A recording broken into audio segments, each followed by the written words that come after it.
10 বছরের সম্পর্ক ভেঙে আজকে আমার ভালোবাসার মানুষটা অন্য কাউকে বিয়ে করতে চলেছে। আমার চোখের সামনে অন্য মেয়েকে বিয়ে করছে, আর আমি শুধু দাঁড়িয়ে দাঁড়িয়ে দেখছি। এছাড়া কী বা করতে পারি? মেয়ে দেখতে গেল, আমাকে সাথে নিয়ে গেল।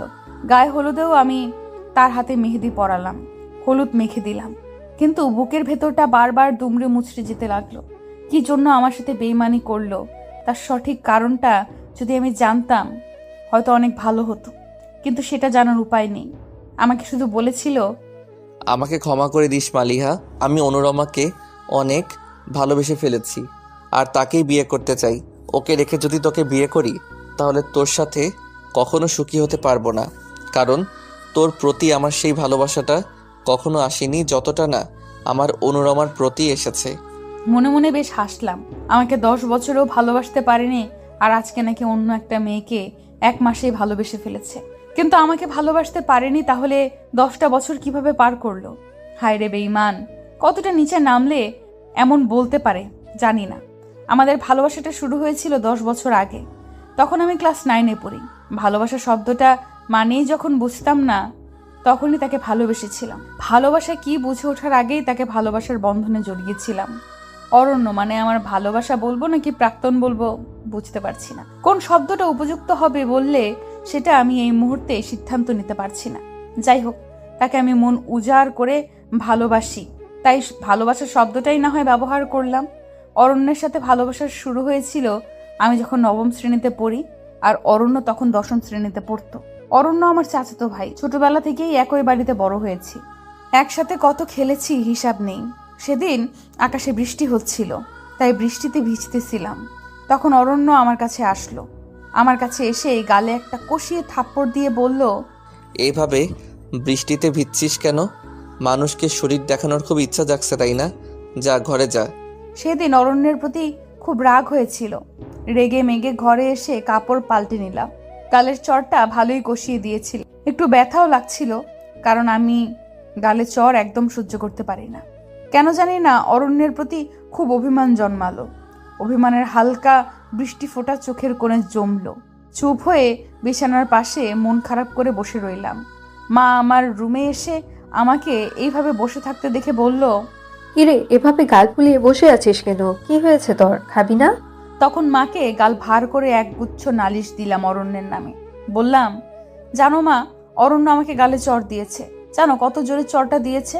গালটা এখনো ব্যথা করছে। কতটা শয়তান আমার গায়ে হাত তুলেছে। আমি তাকে কি করেছিলাম? এইভাবে আমাকে মারলো কেন? তুমি কি তাকে কিছু বলবে না? আমি জেঠির কাছে বিচার দিব কিনা বলো। তা মেরেছে কি জন্য শুনি? আমি সাদা জামাটা পরে বৃষ্টিতে ভিজছিলাম। তখন নাকি সাদা জামাটা ভিজে আমার শরীর দেখা যাচ্ছিল, এই জন্য আমাকে মেরেছে। আমি কি কাপড় ছাড়া ছিলাম নাকি বলো? এমন কেন করলো আমার সাথে? গালে এখনো ব্যথা করতেছে। এত জোরে চর কেউ কাউকে মারে বলো? মা আমার কথা শুনে আমার দিকে রাগ করে তাকিয়ে বলল, ভালো করেছে মেরেছে। এত বড় হয়েছিস এখনো জানিস না কিভাবে চলতে হয়? সাদা কাপড় পরে বৃষ্টিতে ভিজলে তো শরীর দেখা যাবে। এখনো আক্কেল হলো না তোর? কোথায় কি করতে হয় এখনো শিখতে পারলি না? ঠিকই করেছে, তোকে আরো 2টা চর বেশি দেওয়া উচিত ছিল। এ বলে মা চলে গেল। মায়ের কথা শুনে বেশ মন খারাপ হলো। মনে মনে ভাবলাম, মাও অরণ্যকে সাপোর্ট করলো, আমাকে বকে গেল। এইসব ভেবে মনটা আরো খারাপ হয়ে গেল। মনটা খারাপ করে বিছানার কোণে বসে কাঁদতেছিলাম। এমন সময় খেয়াল করলাম আমার সামনে একটা চকলেট কেউ এনে ঘোরাচ্ছে। আমি চকলেটের দিকে তাকিয়ে পাশে তাকাতেই দেখলাম অরণ্য। অরণ্যকে দেখে বললাম, এইখানে এসেছিস কেন? আমার ঘর থেকে বের হয়ে যা। আমাকে চড় মারার সময় হুঁশ ছিল না, এখন আবার চকলেট নিয়ে এসেছিস? তোর সাথে কোনো কথা নেই, তুই বের হ বলছি। তখন অরণ্য আমার রাগটা দেখে আমার বাহু দুটো ধরে চোখের জল মুছতে মুছতে বলল, কিরে, এভাবে গাল ফুলিয়ে বসে আছিস কেন? কি হয়েছে তোর? খাবি না? বোকা মেয়ে, আমি কি তোরে এমনি এমনি মেরেছি নাকি? বড় হয়েছিস এখন তো একটু কিভাবে চলতে হয় শিখবি। জামাটা ভিজে বিশ্রী দেখা যাচ্ছিল তাই মেরেছিলাম, কষ্ট পাস না। এ ধর চকলেটটা খা। আর এই দেখ, আমি কান ধরে উঠবস করছি তোকে মারার জন্য, আমাকে মাফ করে দে। অরণ্যের কান ধরে উদ্বস দেখে আমি হেসে লুটুপুটি খেয়ে বললাম, আর কান ধরতে হবে না, ঠিক আছে এখন। এ বলে অরণ্যের হাত থেকে চকলেটটা নিলাম। তখন অরণ্য আমার হাতে একটা চিরকুট দিয়ে দৌড়ে চলে গেল। আমি তখন বুঝতে পারছিলাম না অরণ্য কেন এমন করছে। কিছুটা আশ্চর্য হয়েছিলাম অরণ্যের এমন ব্যবহারে। আশ্চর্য হয়ে চিঠিটা খুললাম। খুলে দেখলাম এটা একটা প্রেমপত্র ছিল। চিঠিতে লেখা ছিল, তোরে প্রচণ্ড ভালোবাসি। তুই কি আমাকে ভালোবাসিস? ভালোবাসলে চিঠির অপর পৃষ্ঠায় লিখে দিস। তখন তো এত কিছু বুঝতাম না। কেউ ভালোবাসার কথা বললেই রেগে যেতাম। সরাসরি চিঠিটা নিয়ে জেঠিকে দেখালাম। জেঠিতেও চিঠিটা পেয়ে অরণ্যকে দিল বেধরম মার। আমার মা জেঠিকে বলল, আরে এরা কি আর এসব ভালোবাসার মানে বুঝে নাকি? বিটিভিতে সিনেমা দেখে অনুকরণ করার চেষ্টা করেছে, শুধু শুধু মেরো না। মায়ের এমন কথা শুনে জেঠিমা মার বন্ধ করলো। সেদিন ভালোই মেরেছিল অরণ্যকে। সন্ধ্যায় অরণ্যের জ্বর চলে এসেছিল। কেন জানি না একটা অসম্ভব টান কাজ করছিল অরণ্যের প্রতি। সন্ধ্যাবেলায় পা টিপে টিপে অরণ্যের রুমে চলে গেলাম। খেয়াল করলাম অরণ্য জ্বরে কাঁথা মুড়ি দিয়ে শুয়ে আছে। আমি অরণ্যের পাশে যেতেই অরণ্য মুখ ভার করে বলে উঠল, তোকে একটা চর খাইয়েছিলাম, তাই বলে এতগুলো মাইর খাওয়াবি? যা এখান থেকে। এখানে এসেছিস কেন? এখন আর দরদ দেখাতে হবে না। অরণ্যকে এইভাবে দেখে বেশ মায়া লাগছিল। যেহেতু দুইজনেরই বয়স অনেক কম, তাই চাচাতো ভাই বোন ছিলাম। তাই প্রপোজের ব্যাপারটা কেউ এত বড় করে দেখিনি। তাই অরণ্যের কাছে আসতেও আমার এত বাধা আসেনি। অরণ্যের গায়ে হাত দিয়ে দেখলাম জ্বরে অরণ্যের গা পুড়ে যাচ্ছে। আমি অরণ্যের কথায় পাত্তা না দিয়ে একটা মগে পানি এনে অরণ্যের মাথায় জল পড়তে দিতে দিতে বললাম, আসলেই তুই একটা গরু। তুই কি নিজেকে রাজ্জাক আর আমাকে সাবানা ভাবিস নাকি? এভাবে অনুকরণ করে আমাকে প্রেমের প্রস্তাব দেওয়ার কি দরকার ছিল শুনি? এই জন্যই আমি রেগে গিয়ে জেঠিকে দেখিয়েছিলাম। আমি কি জানতাম জেঠি তোকে এইভাবে মারবে আর তোর জ্বর চলে আসবে? জানলে তো আর জেঠিকে বলতাম না। অরণ্য জর্জর গলায় বলল, তোকে কে বলেছে আমি সাবানা আর রাজ্জাককে অনুকরণ করেছি? আমি মাথায় জলপট্টিটা চাপতে চাপতে বললাম, কেন? আমার মা যে তোর মাকে বলেছে শুনিসনি? তোর মা ভুল বলেছে। চাচির যা মনে এসেছে তাই বলেছে। আমি কাউকে অনুকরণ করিনি। সত্যি আমি তোকে ভালোবাসি। ভালোবাসার কথাটা আবার শুনে রেগে গেলাম। জলপট্টিটা কপাল থেকে সরিয়ে বললাম, তোর আরো মায়ের খাওয়াই উচিত। মর তুই। তোর কাছে আসাটাই আমার ভুল হয়েছে। থুর ছাই, কেন যে আসতে গেলাম? অসহ্য। এ বলে আমি আমার রুমে চলে আসলাম। চলে আসার পরও কেন জানি না অরণ্যকে অনেক মিস করতে লাগলাম। কেন জানি না মনে হতে লাগলো অরণ্যের জ্বরে কিছু হয়ে গেলে তো আমার কষ্ট লাগবে। আমি তো অরণ্যকে ছাড়া থাকতে পারবো না। অরণ্যের কিছু হলে আমাকে কে চকলেট খাওয়াবে? এইসব ভেবে কষ্ট পেতে লাগলাম। তাই আবার অরণ্যের রুমে গেলাম। অরণ্য জ্বর জ্বর চোখে হালকা চোখ মেলে বলল, কি রে, আবার এসেছিস কেন? তোকে বারবার কে আসতে বলেছে? ঘরে মন টিকছে না। তোর কিছু হলে তো আমার কষ্ট হবে অনেক, তাই এসেছি। অরণ্য হেসে বলল, তুই তো আমাকে ভালোবাসিস না, তাহলে আমি মরে গেলেও তোর কিছু যায় আসবে না। যা ঘরে গিয়ে ঘুমা। শুধু শুধু পেঁচাল পারতে আসবি না। আমি অরণ্যের পাশে বসে বললাম, তুই মরে গেলে সত্যি অনেক কষ্ট পাবো। তুই মরে গেলে কে চকলেট খাওয়াবে বল? তার মানে তুই আমাকে ভালোবাসিস? আমি হালকা লজ্জা পাচ্ছিলাম। তখন তো বয়সটা কাঁচা ছিল, এত শত বুঝতাম না। লজ্জায় হালকা লাল হয়ে বললাম, এইটাকে যদি ভালোবাসা বলে তাহলে তোকে ভালোবাসি। এবার খুশি? আমাকে আগে বুঝিয়ে বললেই হতো। আমি কি আর ভালোবাসার মানে বুঝি নাকি? বুঝলে শুধু শুধু তোকে মার খাওয়াতাম না। সেখান থেকেই আমাদের ভালোবাসার শুরু। সব ভালোবাসায় সম্বোধন আপনি থেকে তুমিতে আসলেও আমাদের ভালোবাসার সম্বোধনটা তুইই ছিল, তুমিতে আর আসেনি। পিঠাপিঠি হওয়ার দরুন সব সময় একে অপরের সাথে লেগে থাকতাম। কলেজ পাশ করে দুজনেই ঢাকায় ভর্তি হই। অরণ্য এক ক্লাস উপরে পড়লেও 1 বছর গ্যাপ দিয়ে আমার সাথেই ভর্তি হয়। আমাদের মাঝে ভালোবাসার কমতি ছিল না। একে অপরকে মন উজাড় করে ভালোবেসেছি। এই তো কয়েকদিনের মধ্যেই বিয়ে হওয়ার কথা ছিল। বাড়িতেও সবাই আমাদের মোটামুটি সবকিছু ঠিকই যাচ্ছিল। কিন্তু হঠাৎ কি যে হয়ে গেল জানি না। অরণ্য কেন এভাবে বদলে গেল বুঝতে পারিনি। মাত্র 1 মাসের পরিচয়ে আমাকে ভুলে একটা মেয়েকে এত ভালোবেসে ফেললো। হাসবো নাকি কাঁদবো বুঝতে পারছি না। যেদিন পাত্রী দেখতে গিয়েছিলাম সেদিনও আরো হতাশ হয়েছিলাম। কারণ পাত্রী যদি আমার থেকে অনেক সুন্দরী হতো তাহলে হয়তো মেনে নিতে এত কষ্ট লাগতো না। কিন্তু পাত্রী ছিল মোটামুটি সুন্দরী। তবে পাত্রীর একটা বিশেষ দিক ছিল, পাত্রীর মাথার চুল ছিল পা সমান লম্বা। মনে মনে ভাবলাম হয়তো এর জন্যই অরণ্য অনুরমাকে এত ভালোবেসে ফেলেছে। আমার তো চুল এত লম্বা না। আমার পাশে থাকা আমার আরেক চাচাতো বোন তীরা আমার হাতে চিমটি কেটে বলল, অরণ্য ভাইয়া তোরে রেখে এই মেয়েটাকে বিয়ে করতে যাচ্ছে কেন? তোদের মধ্যে কি সব শেষ? আমি তীরাকে চেপে ধরে বললাম, এখন আর এসব বলিস না, এসব বলার সময় এখন না, আর আমাদের মাঝে সব শেষ, এটা নিয়ে আর বাড়াবাড়ি করিস না। মেয়ে দেখা শেষে আমার ভালোবাসার মানুষটা আমার সামনেই মেয়েটাকে আংটি পরালো। আমি শুধু বসে বসে দেখলাম। আমি চাইলে ঝামেলা করতে পারতাম, কিন্তু আমার আত্মসম্মানে লাগলো। কিছুদিনের মধ্যে গায়ে হলুদ হলো। আমি সেজে গুজে নিজ হাতে অরণ্যকে মেহেদি পরিয়ে দিলাম। হাসি মুখে সব কাজ করলাম। কেউ আমার মনের ব্যথা বুঝতেই পারলো না। আর আজকে অরণ্যের বিয়ে, খুব কষ্ট হচ্ছে। বারবার অরণ্যকে গিয়ে বলতে মন চাচ্ছে, তুই বিয়েটা করিস না, আমার যে তোকে ছাড়া থাকতে খুব কষ্ট হবে। কিন্তু অরণ্য তো বলেই দিয়েছে, সে আমাকে 10 বছরেও এতটা ভালোবাসতে পারেনি যতটা অনুর আমাকে বেসেছে। অরণ্যের চাকরি হয়েছে 2 মাস হবে। 2 মাস আগেও অরণ্যের নতুন চাকরি হয়েছে বলে অনেক খুশি হয়েছিলাম এটা ভেবে যে আমাদের বিয়েতে আর কোনো বাধা থাকবে না। কিন্তু এই চাকরিটাই আমার জীবনে কাল হয়ে দাঁড়িয়েছে। পোস্টিং হয়েছিল এক অজপাড়াতে, আর সেখানে মেয়েটার সাথে পরিচয় হয় 1 মাস হয়েছে, আর বাড়িতে এসে অনুরমার কথা বলে। চাচিরা আমার ব্যাপারটা মোটামুটি জানলেও ভালো করে জানতো না। সবাই ভেবে নিয়েছে হয়তো এতদিন আমাদের মাঝে গভীর বন্ধুত্ব ছিল, তাই কেউ এই বিয়েতে অমত করেনি। তবে আমি শুধু জানি আমার আর অরণ্যের মাঝে কি হয়েছিল। একটু পরে অরণ্য অনুরমাকে বিয়ে করতে যাবে, আর আমি শুধু চেয়ে দেখব। ভেতরটা দুমড়ে মুচড়ে যাবে, কিন্তু উপরে একটা হাসি দিয়ে সব আড়াল করে রাখবো। এর আগে আমার কত বিয়ের প্রস্তাব এসেছে, বিয়ে করিনি। কত ভালো ঘর এসেছে, অরণ্য আর আমি মিলে ভেঙে দিয়েছি। আর আজকে সেই অরণ্যই আমাকে ছেড়ে অন্য মেয়েকে বিয়ে করছে। গোসল করে চুল মুছতে মুছতে আয়নার সামনে গিয়ে ভাবতে লাগলাম, অরণ্য কি সত্যি মেয়েটার চুলগুলো দেখে প্রেমে পড়ে গিয়েছে, নাকি অরণ্য কখনো আমাকে ভালোই বাসতে পারেনি। এইসব ভেবেই নিজের আবেগটা সামলাতে পারলাম না। চোখ দিয়ে অঝরে পানি পড়তে লাগলো। এমন সময় মনে হলো কেউ একজন আমার পিঠে হাত দিল।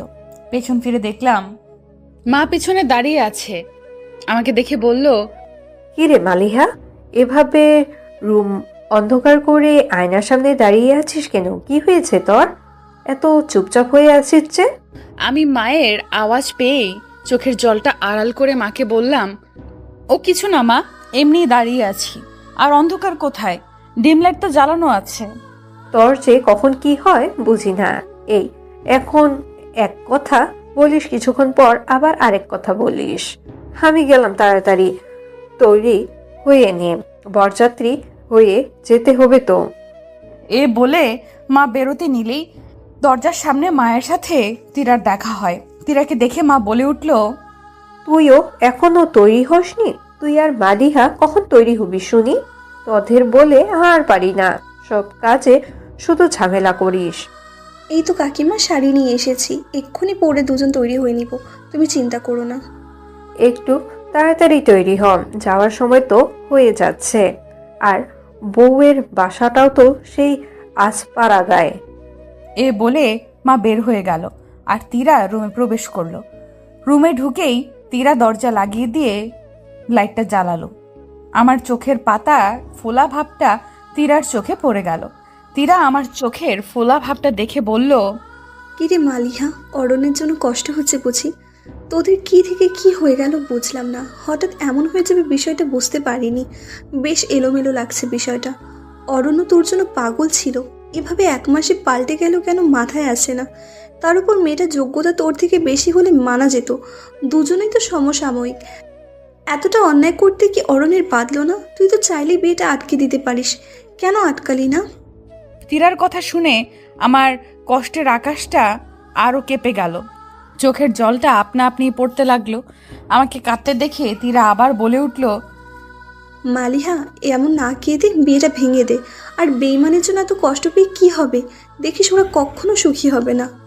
আমি তীরার মুখটা আটকে দিয়ে বললাম, অভিশাপ দিস না রে। আমি চাই ও সুখে থাকুক, ভালো থাকুক, কারণ আমি যে ওরে বড্ড বেশি ভালোবাসি রে। ওর কষ্ট সহ্য করতে পারবো না। এটা বলার পরপরই তীরা আমাকে বলে উঠল, তুই অরণ্যকে ছাড়া থাকতে পারবি? একই বাড়িতে থাকবি, এসব দেখে নিজেকে সামলাতে পারবি? পারবি কষ্ট সহ্য করতে? পারবি মেনে নিতে অরণ্য আর তোর নেই এই বিষয়টা? এবার তীরার কথা শুনে আমার কষ্টটা আরো দ্বিগুণ বেড়ে গেল। সত্যি কি আমি পারবো অরণ্যকে ছাড়া থাকতে? সত্যি কি আমি পারবো ওকে অন্য মেয়ের সাথে মেনে নিতে? নিজেকে নিজে প্রশ্ন করেই হু হু করে কেঁদে উঠে তীরাকে জড়িয়ে ধরে বললাম, আমার সাথে এমন কেন হলো বলতো? আমি কি ক্ষতি করেছিলাম? কি অন্যায় ছিল আমার? আমার বিয়ের বয়স পার হয়ে যাচ্ছিল, তবুও অন্য কোনো ছেলেকে বিয়ে করিনি। অরণ্যের চাকরির জন্য অপেক্ষা করছিলাম, একটার পর একটা বিয়ে ভেঙেছে শুধু অরণ্যকে বিয়ে করব বলে। আমাকে অরণ্য এত কষ্ট কেন দিল বলতো? আমার যে ওকে ছাড়া থাকতে অনেক কষ্ট হবে, সেটা কি ও বোঝে না? 1 মাসেই একটা মেয়েকে আমার থেকে বেশি ভালো লেগে গেল। কেন এমন করলো আমার সাথে? আমি তো সহ্য করতে পারছি না। বারবার মনে হচ্ছে বিয়েটা ভেঙে দে, কিন্তু বিয়েটা ভেঙে দিলেই বা কি হবে? অরণ্য তো বলেই দিয়েছে যে আমাকে আর ভালোবাসে না। কি করব বল? তীরা আমার জড়িয়ে ধরে বলল, কষ্ট পাস না, আল্লাহ যা করেন ভালোর জন্য। এত কষ্ট পেয়ে কি হবে বল? শক্ত কর নিজেকে। তোর অবস্থাটা আমি বুঝি, কিন্তু কষ্ট পেয়ে নিজেকে নিঃশেষ করে দিলে তো চলবে না। আমি কোনো কথাই বলতে পারছিলাম না কান্নার চোটে। মনে হচ্ছিল জমানো সব চোখের পানি ঝর্ণার ধারায় বেরিয়ে চলছে। তীরাকে ধরে শুধু কাঁদতে লাগলাম। চাপা কষ্ট যেন হালকা হয়, তাই কান্না থামানোরও কোনো চেষ্টা করলাম না। ঠিক এই মুহূর্তে লক্ষ্য করলাম দরজায় কেউ নক করলো, তাই নিজের চোখের পানিটা মুছে কান্না থামিয়ে ফেললাম। একদম স্বাভাবিক হয়ে তীরাকে বললাম, তীরা যা, তুই গিয়ে দরজাটা খোল, আমি ওয়াশরুম থেকে মুখ ধুয়ে আসি। না হয় কেউ কাঁদতে দেখলে ব্যাপারটা আর চোখে দেখবে। আচ্ছা যা তুই, আমি দরজা খুলে এদিকে সামাল দিচ্ছি। তুই ভালো করে মুখ ধুয়ে আয়। আমি তীরার কথা শুনে ওয়াশরুমে যেতে নিলে তীরা আমাকে পিছু ডাক দিয়ে বলল, মালিহা, হ্যাঁ তীরা, কিছু বলবি? সাবধানে যাস, আর মন খারাপ করিস না, সব কিছু ঠিক হয়ে যাবে। আমি তীরাকে চোখ দিয়ে ইশারা করে বললাম, চিন্তা করিস না, আমি ঠিক আছি। এ বলে ওয়াশরুমে চলে গেলাম। খানিকক্ষণ পর ওয়াশরুম থেকে বের হয়ে চমকে গেলাম, কারণ খেয়াল করলাম অরণ্য খাটের কোণে বসে আছে। অরণ্যকে দেখে খুব করে বলতে ইচ্ছে হচ্ছে যে তুমি আমাকে এভাবে কষ্ট দিও না, চলো আমরা বিয়ে করে নেই। কিন্তু কথাটা মনে ঘুরপাক খেলেও মুখ দিয়ে বের হচ্ছিল না, তাই একটু চুপ হয়ে দাঁড়িয়ে রইলাম। আমাকে এভাবে চুপ হয়ে দাঁড়িয়ে থাকতে দেখে অরণ্য বলল, কি রে, চুপ হয়ে দাঁড়িয়ে আছিস যে? এখনো কি আমার উপর রেগে আছিস? আমি গলাটা ভারী করে বললাম, আমার রুমে এসেছিস কেন? আর তীরা কোথায়? তীরাকে কোথায় পাঠিয়েছিস? তোর সাথে একটু কথা আছে, তাই তীরাকে বলেছি একটু বাইরে যেতে। কিন্তু আমার তো তোর সাথে কোনো কথা নেই, তুই রুম থেকে বের হয়ে যা। আমার উপর মনে হয় অনেক রেগে আছিস। তোর উপর কেন রাগ করব? তোর সাথে কি আমার রাগ অভিমানের সম্পর্ক নাকি? কোন অধিকারে তোর উপর রাগ করব? ইদানিং দেখা যাচ্ছে অনেক বড় বড় কথা বলতে শিখে গেছিস, মুখে তো বড় বড় কথার খই ফুটছে। দেখ অরণ্য, তুই বের হ, তোর প্যাচাল এখন ভালো লাগছে না। একটু পর তোর বিয়ে, যা তৈরি হয়ে নে। এখানে খামোখা প্যাচাল কেন পারতে এসেছিস? এত প্যাচাল পারিস না, রাগ লাগছে খুব। হয়তো রাগ তুলবি না। আরে আরে, তুই এত রেগে যাচ্ছিস কেন? আর ঘর থেকেই বা এইভাবে বিদায় করে দিচ্ছিস কেন? তুই ঘর থেকে বের হবি নাকি আমি হব সেটা বল। কথাটা তো বলতে দে। কোনো কথা বলতে হবে না, তুই থাক, আমি গেলাম তীরাকে ডাকতে। এ বলে বের হতে নিতেই অরণ্য আমাকে হাতটা ধরে টান দিয়ে বলল, কথাগুলো শুনে যা। অরণ্য আমার হাতটা টান দিতেই আমার রাগটা মাথায় চড়ে গেল। রাগী কণ্ঠে অরণ্যকে বললাম, হাতটা ছাড় বলছি। তোকে কে অধিকার দিয়েছে আমার হাতটা ধরতে? হাত ছাড় বলছি। তোর হাত কত ধরেছি, আর আজকে তুই অধিকারের প্রশ্ন তুলছিস? শোন মালিহা, অনুরমাকে কেন বিয়ে করছি তোকে তো বলেই দিয়েছি। তোকে মনে হয় আমি এই 10টা বছর প্রিয় বন্ধুর মতো ভালোবেসেছি। অনুরমাকে দেখলেই কেন জানি না আমার মনে অদ্ভুত ভালোবাসার শিহরণ জাগে। আমি জানি তোর সাথে যা করেছি অন্যায় করেছি, কিন্তু একটা সময় পর মনে হলো তোকে আমি সব সময় প্রিয় বন্ধুর মতো ভালোবেসেছি। তোর প্রতি ওই রকম অনুভূতি কখনো আসেনি যেটা অনুরমার প্রতি এসেছে। কেন জানি না মেয়েটাকে দেখে অদ্ভুত মায়ায় পড়ে গিয়েছি। তোকে বিয়ে করলে হয়তো তোকে আমি সুখী করতে পারতাম না। আমার মন পড়ে থাকতো অনুরমার কাছে, আর আমার দেহ পড়ে থাকতো তোর কাছে। এই সংসার কখনো সুন্দর হতো না। তুই মন খারাপ করিস না, আমাকে বোঝার চেষ্টা কর। আমাকে ভুল বুঝিস না। আমার বিয়ের পর একটা বিয়ে করে নিস। অরণ্যের কথাগুলো শুনে শরীরটা রাগে গিজগিজ করতে লাগলো। মনে হচ্ছে এখনই হাতটা ছাড়িয়ে গালে একটা কষিয়ে চড় দিয়ে দেই, কিন্তু তা আর করলাম না। তুই মনে হয় আমাকে ভুল বুঝতেছিস। আমি কি বুঝতেছি সেটা না হয় আমাকেই বুঝতে দে। হয়তো প্যান প্যান করতে আসবি না। তুই আমার ভালো বন্ধু, বন্ধুর মতো থাক। বেশি কিছু করার অধিকার দেখাবি না। যা এবার সেজেগুজে তৈরি হ। আমাকেও সাজতে হবে, তৈরি হতে হবে। অরণ্য আর কিচ্ছু বলার সাহস পেল না, রুম থেকে বের হয়ে গেল। অরণ্যের কথা শুনে ভেতরে হালকা ব্যথা হলো আর মুখে একটা অসহ্যকর হাসি আসলো। আমাকে নাকি সে বন্ধুর মতো ভালোবেসেছে, আর সেটা সে 10 বছর পর বুঝতে পেরেছে। হায় রে বেঈমান, কতটা নিকৃষ্ট হলে এমন কথা বলতে পারে। একা একাই দাঁড়িয়ে হাসছিলাম। ঠিক এই মুহূর্তে তীরা এসে বলল, কিরে মালিহা, একা একা হাসছিস কেন? অরণ্য কেন এসেছিল রে? কি বলে গেল? আমি হাসতে হাসতে বললাম, আমাকে এতদিন বন্ধুর মতো ভালোবেসেছে আর আমি যেন তাকে ক্ষমা করে দেই। তীরা আমার হাসি মাখা মুখ দেখে অবাক দৃষ্টিতে তাকিয়ে রইল। অবাক দৃষ্টিতে তাকিয়ে থেকে বলল, তুই পাগলের মতো হাসছিস কেন? কেন, কাদার দরকার ছিল নাকি? তীরা আমার এমন জবাবে কিছুটা ইতস্তত হয়ে বলল, ঠিক তা বলিনি। যাই হোক, তৈরি হবি না? হব না মানে? তাড়াতাড়ি তৈরি হতে হবে। নিজের ভালোবাসার মানুষের বিয়ে খাওয়ার ভাগ্য কয়জনের হয়?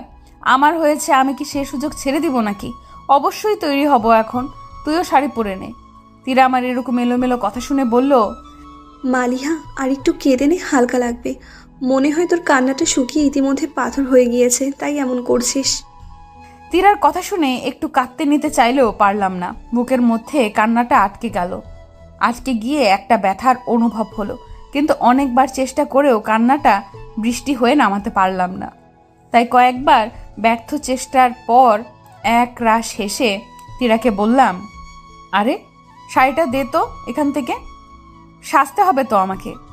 তীরার কোনো কথা বাড়ালো না, শাড়িটা আমার হাতে দিয়ে বলল, তুই কি লাল বেনারসি পরবি নাকি? এ শাড়ি বের করেছিস কেন? আমি শাড়িটা হাতে নিয়ে তীরাকে বললাম, জীবনে তো বউ সাজতে পারবে না, তাই নিজের ভালোবাসার মানুষের বিয়েতে না হয় বউ সাজলাম, এতেই আমার শখটা মিটবে রে। এত কথা বলিস না তো, আমি শাড়িটা পরতেছি, তুইও পরে নে। অতপর আমি লাল শাড়িটা পরলাম। লাল শাড়িটা পরার পর কেন যেন নিজেকে বউ বউ লাগছে। বয়সটাও ভালোই মানিয়েছে আমার। 28-এর কোঠায় গিয়ে পড়ল।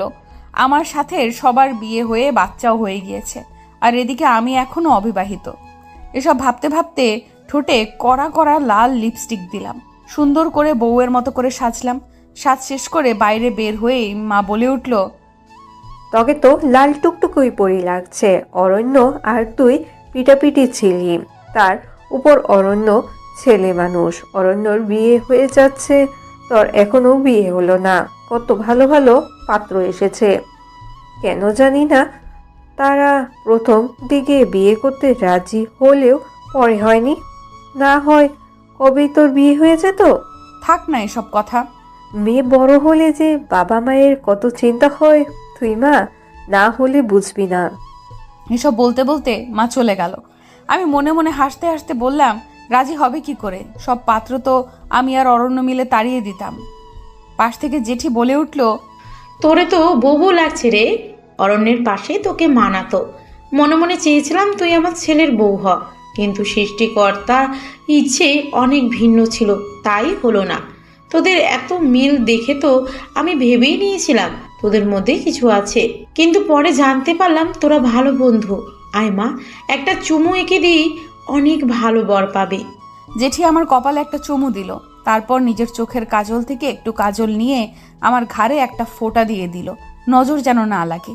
আমি শুধু জেঠি যাওয়ার পর দীর্ঘ একটা নিঃশ্বাস ফেললাম। কিছুক্ষণের মধ্যে খেয়াল করলাম অরণ্য বর সেজে ঘর থেকে বের হয়েছে। অরণ্যকে দেখতে রূপকথা রাজপুত্রের মতোই লাগছে। আমার ভালোবাসার অরণ্য আজ রূপকথা রাজপুত্র সেজে অন্য কারো হয়ে যাচ্ছে। ভাবতে গাটা শিউরে উঠল। ইস, সময়টা যদি পাল্টে যেত। অরণ্য যদি টকবক করে ঘোড়ায় চড়ে আমার কাছে এসে যদি আমাকে বলতো, এসব মিথ্যা, আমি তো অনুরমাকে না তোকেই ভালোবাসি। কিন্তু না, সেটা আর সম্ভব না। সেটা আমার কল্পনা হয়েই আজীবন ব্যথা দিবে। পুনরায় দীর্ঘশ্বাস ফেলে অরণ্যর দিকে তাকালাম। খেয়াল করলাম অরণ্য আমার দিকে অপলক দৃষ্টিতে তাকিয়ে আছে। মনে হচ্ছে এই প্রথম সে আমাকে দেখতেছে। তার চাহনিতে কেন জানি আমি ভালোবাসা আর মায়া খুঁজে পাচ্ছিলাম। তার চাহনি দেখে মোটেও মনে হচ্ছে না অরণ্য অন্য কোনো মেয়েকে ভালোবাসে। তার চাহনি দেখে মনে হচ্ছে অরণ্য শুধু আমাকে ভালোবাসে। আমি কেন জানি অরণ্যের চোখে ভালোবাসার আশার প্রদীপটা দেখতে পাচ্ছিলাম। কিন্তু জেঠির কথায় আমার হুঁশ ফিরল। মনে হলো আমার অরণ্য সত্যিই আমার নেই। জেঠি বলল, কিরে মালিয়া, কি হলো? কোথায় হারিয়ে গেলি? যা গাড়িতে গিয়ে বস। অরণ্য যে গাড়িতে উঠে তুই ওইটাতেই উঠিস, অরণ্যের পাশে বসিস। জেঠির কথার জবাব দিয়ে বললাম, তীরা না হয় অরণ্যের পাশে বসুক। জেঠি আমাকে ধাক্কা দিয়ে বলল, ছোটবেলা থেকেই তোরা ভালো বন্ধু, তুইই বসবি। তীরা আমার সাথে অন্য গাড়িতে বসবে। যা বলছি তাই কর। আমি মাথাটা ঝেঁকে বললাম, আচ্ছা ঠিক আছে। এ বলে অরণ্যের দিকে তাকাতেই অরণ্য চোখটা নামিয়ে ফেলল। এরপর অরণ্য গাড়িতে উঠলো, আমিও উঠলাম। অরণ্যর ঠিক পাশেই বসলাম। গাড়িটা চলতে শুরু করলো। গাড়িটা যত সামনে যাচ্ছিল ততই প্রিয়জন হারানোর এক ব্যথা বুকে মোচড় দিতে লাগলো।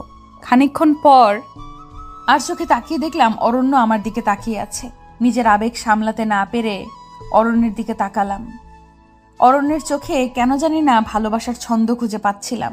তবুও নিজেকে সামলে নিয়ে অরণ্যের চোখ থেকে চোখ সরিয়ে নিচে তাকিয়ে রইলাম। অরণ্য আমাকে উদ্দেশ্য করে বলল, মালিয়া, তুই কি আমার উপর অনেক রেগে আছিস? আমি অরণ্যের কথার কোনো জবাব দিলাম না, চুপ করে বসেই রইলাম। কিছুক্ষণ পর খেয়াল করলাম অরণ্য তার হাতটা আমার দিকে বাড়িয়ে দিচ্ছে। আমি নিজেকে সামলে শক্ত গলায় জবাব দিলাম, আমার দিকে একদম হাত বাড়াবি না। তোকে তো আমি বলেছি এ সাহস আর দেখাবি না। বারবার এরকম কেন করছিস? একটু লজ্জা রাখ মনে। অরণ্য আমার কথা শুনে হাতটা বাড়াতে নিয়েও থেমে গেল। এরপর আর কোনো কথা হয়নি।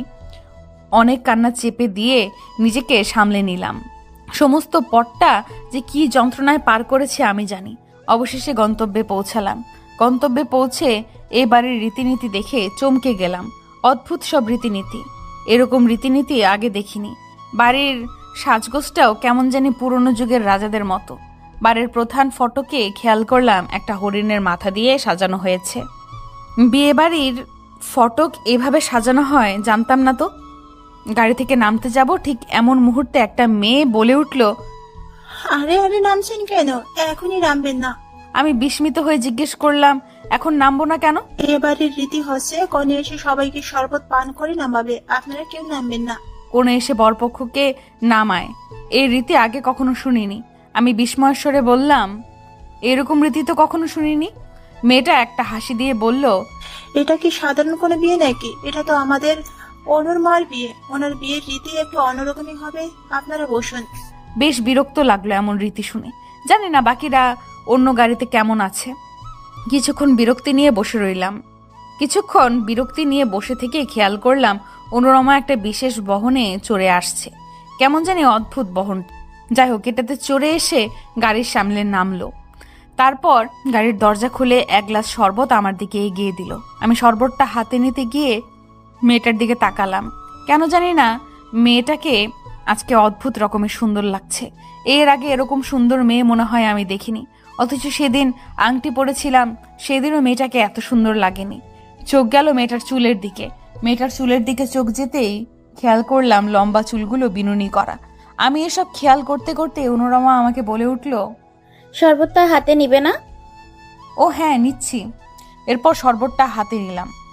তারপর অনুরমা বলল, শরবতটা খেয়ে নাম, আর সম্পূর্ণ খেতে হবে, না হয় কিন্তু রীতি অনুযায়ী নামতে পারবে না। আমি শরবতটা হাতে নিয়ে ভাবতে লাগলাম এরকম রীতি আগে কখনো দেখিনি। এতটা অদ্ভুত লাগছিল সবকিছু বলে বোঝাতে পারবো না। শরবতটা হাতে নিয়ে চুমুক দিতেই কেন জানি অদ্ভুত একটা নেশায় পড়ে গেলাম শরবতের। এমন লোভনীয় স্বাদের শরবত আগে খাইনি। এক চুমুকে বাকিটাও খেয়ে নিলাম। তারপর কি হলো বুঝতে পারলাম না। মাথাটা খুব ঝিমঝিম আর টলমল করতে লাগলো। টলমল মাথা নিয়ে গাড়ি থেকে নামলাম। তারপর একের পর এক শরবত দিতে লাগলো আর বাকিরা সবাই নেমে গেল। সবাই হয়তো একই অনুভূতি হয়েছিল কিনা কে জানে। তবে তীরা আমার কাছে এসে বলল, মালিহা, কেমন জানি অন্যরকম লাগছে সব। এই বাড়িটা কেমন জানি আজকে অদ্ভুত মনে হচ্ছে। তুই কি খেয়াল করেছিস অনুরমার চোখগুলো যেন কেমন? আমি কেন জানি তীরার কথার কোনো পাত্তা না দিয়ে বাড়ির ভেতরে ঢুকলাম। ঢুকতেই চমকে গেলাম, কারণ বিয়ে বাড়িতে সবাই সাদা শাড়ি পরে আছে। এ কেমন অদ্ভুত বিয়ে। আমি জেঠির কাছে বললাম, জেঠি, বিয়ে বাড়িতে এরকম অদ্ভুত সাদা শাড়ি পরে আছে কেন সবাই? জেঠি আমাকে ধাক্কা দিয়ে বলল, তুই কি পাগল হয়ে গিয়েছিস? সাদা শাড়ি পরবে কেন? সবাই তো ঠিকই আছে। আমি জেঠির কথা শুনে অবাক হয়ে তাকিয়ে পুনরায় দেখলাম দেখলাম সবাই সাদা শাড়ি পরে আছে। তীরার কাছে গিয়েও জিজ্ঞেস করলাম, তীরা? ও বলল সব ঠিক আছে। তাহলে আমি এমন দেখছি কেন? নজর গেল অনুরমার দিকে। খেয়াল করলাম অনুরমার মাথার চুলগুলো নড়ছে সাপের মতো। চোখগুলো সত্যিই অদ্ভুত। দেখতে দেখতে অনুরমার সাথে অরণ্যের বিয়ে হয়ে গেল। বেশ কষ্ট হচ্ছে আমার, কষ্টে বুকটা ফেটে যাচ্ছে। নিজের ভালোবাসা আজকে সত্যি অন্য কারো হয়ে গেল। বিয়ে সম্পন্ন হতে আর বেরোতে বেরোতে রাত হয়ে গেল। গাড়িতে উঠলাম। অরণ্য আর আমার মাঝে বাধা হয়ে বসে রইল অনুরমা। বুকের কষ্টটা যেন আরো বেড়ে গেল। গাড়ি চলা শুরু করলো। বাড়িটার কিছু পথ এসে খেয়াল করলাম একটা তীর চিহ্ন রাস্তায় আঁকা। তীর চিহ্নটা পার করতেই খেয়াল করলাম আমার মাথার সকল ঝিমুনি চলে গেল। একদম স্বাভাবিক হয়ে গেলাম। কেন জানি না মনে হলো আমি এতক্ষণ একটা ঘুরে ছিলাম। কি হলো আমি বুঝতে পারছিলাম না। মনে মনে ভাবতে লাগলাম সে শরবতটা খাওয়ার পর আমার এমন কেন হলো, কেন মনে হলো সেটা কোনো স্বাভাবিক বাড়ি না। এসব ভাবতে ভাবতে অনুরমার দিকে তাকিয়ে দেখলাম অনুরমাকে এতটা অসম্ভব সুন্দরী লাগছে না যেটা অনুরমার বাড়িতে লেগেছিল। তাহলে আমি কি অরণ্যকে নিয়ে বেশি ভাবছি? বেশি ভাবনার ফলে কি এমন হচ্ছে? চুপ হয়ে বসে বসে এসব ভাবতে লাগলাম। হঠাৎ অনুরমা আর অরণ্যের কথার আওয়াজে ভাবনার আকাশ থেকে ফিরে আসলাম। বেশ সুন্দর করে কথা বলছে দুজন, কত সুখী তারা। আর আমি এদিকে জ্বলে পুড়ে মরছি। অনুরমা আমার দিকে তাকিয়ে বলল, কি ব্যাপার, তুমি আমার সাথে তেমন কথা বলছো না যে? তুমি কি আমার উপর রেগে আছো? আরে না, রাগ করবো কেন? কি থেকে কি বলবো বুঝে উঠতে পারছি না। তুমি নিশ্চিত মালিহা?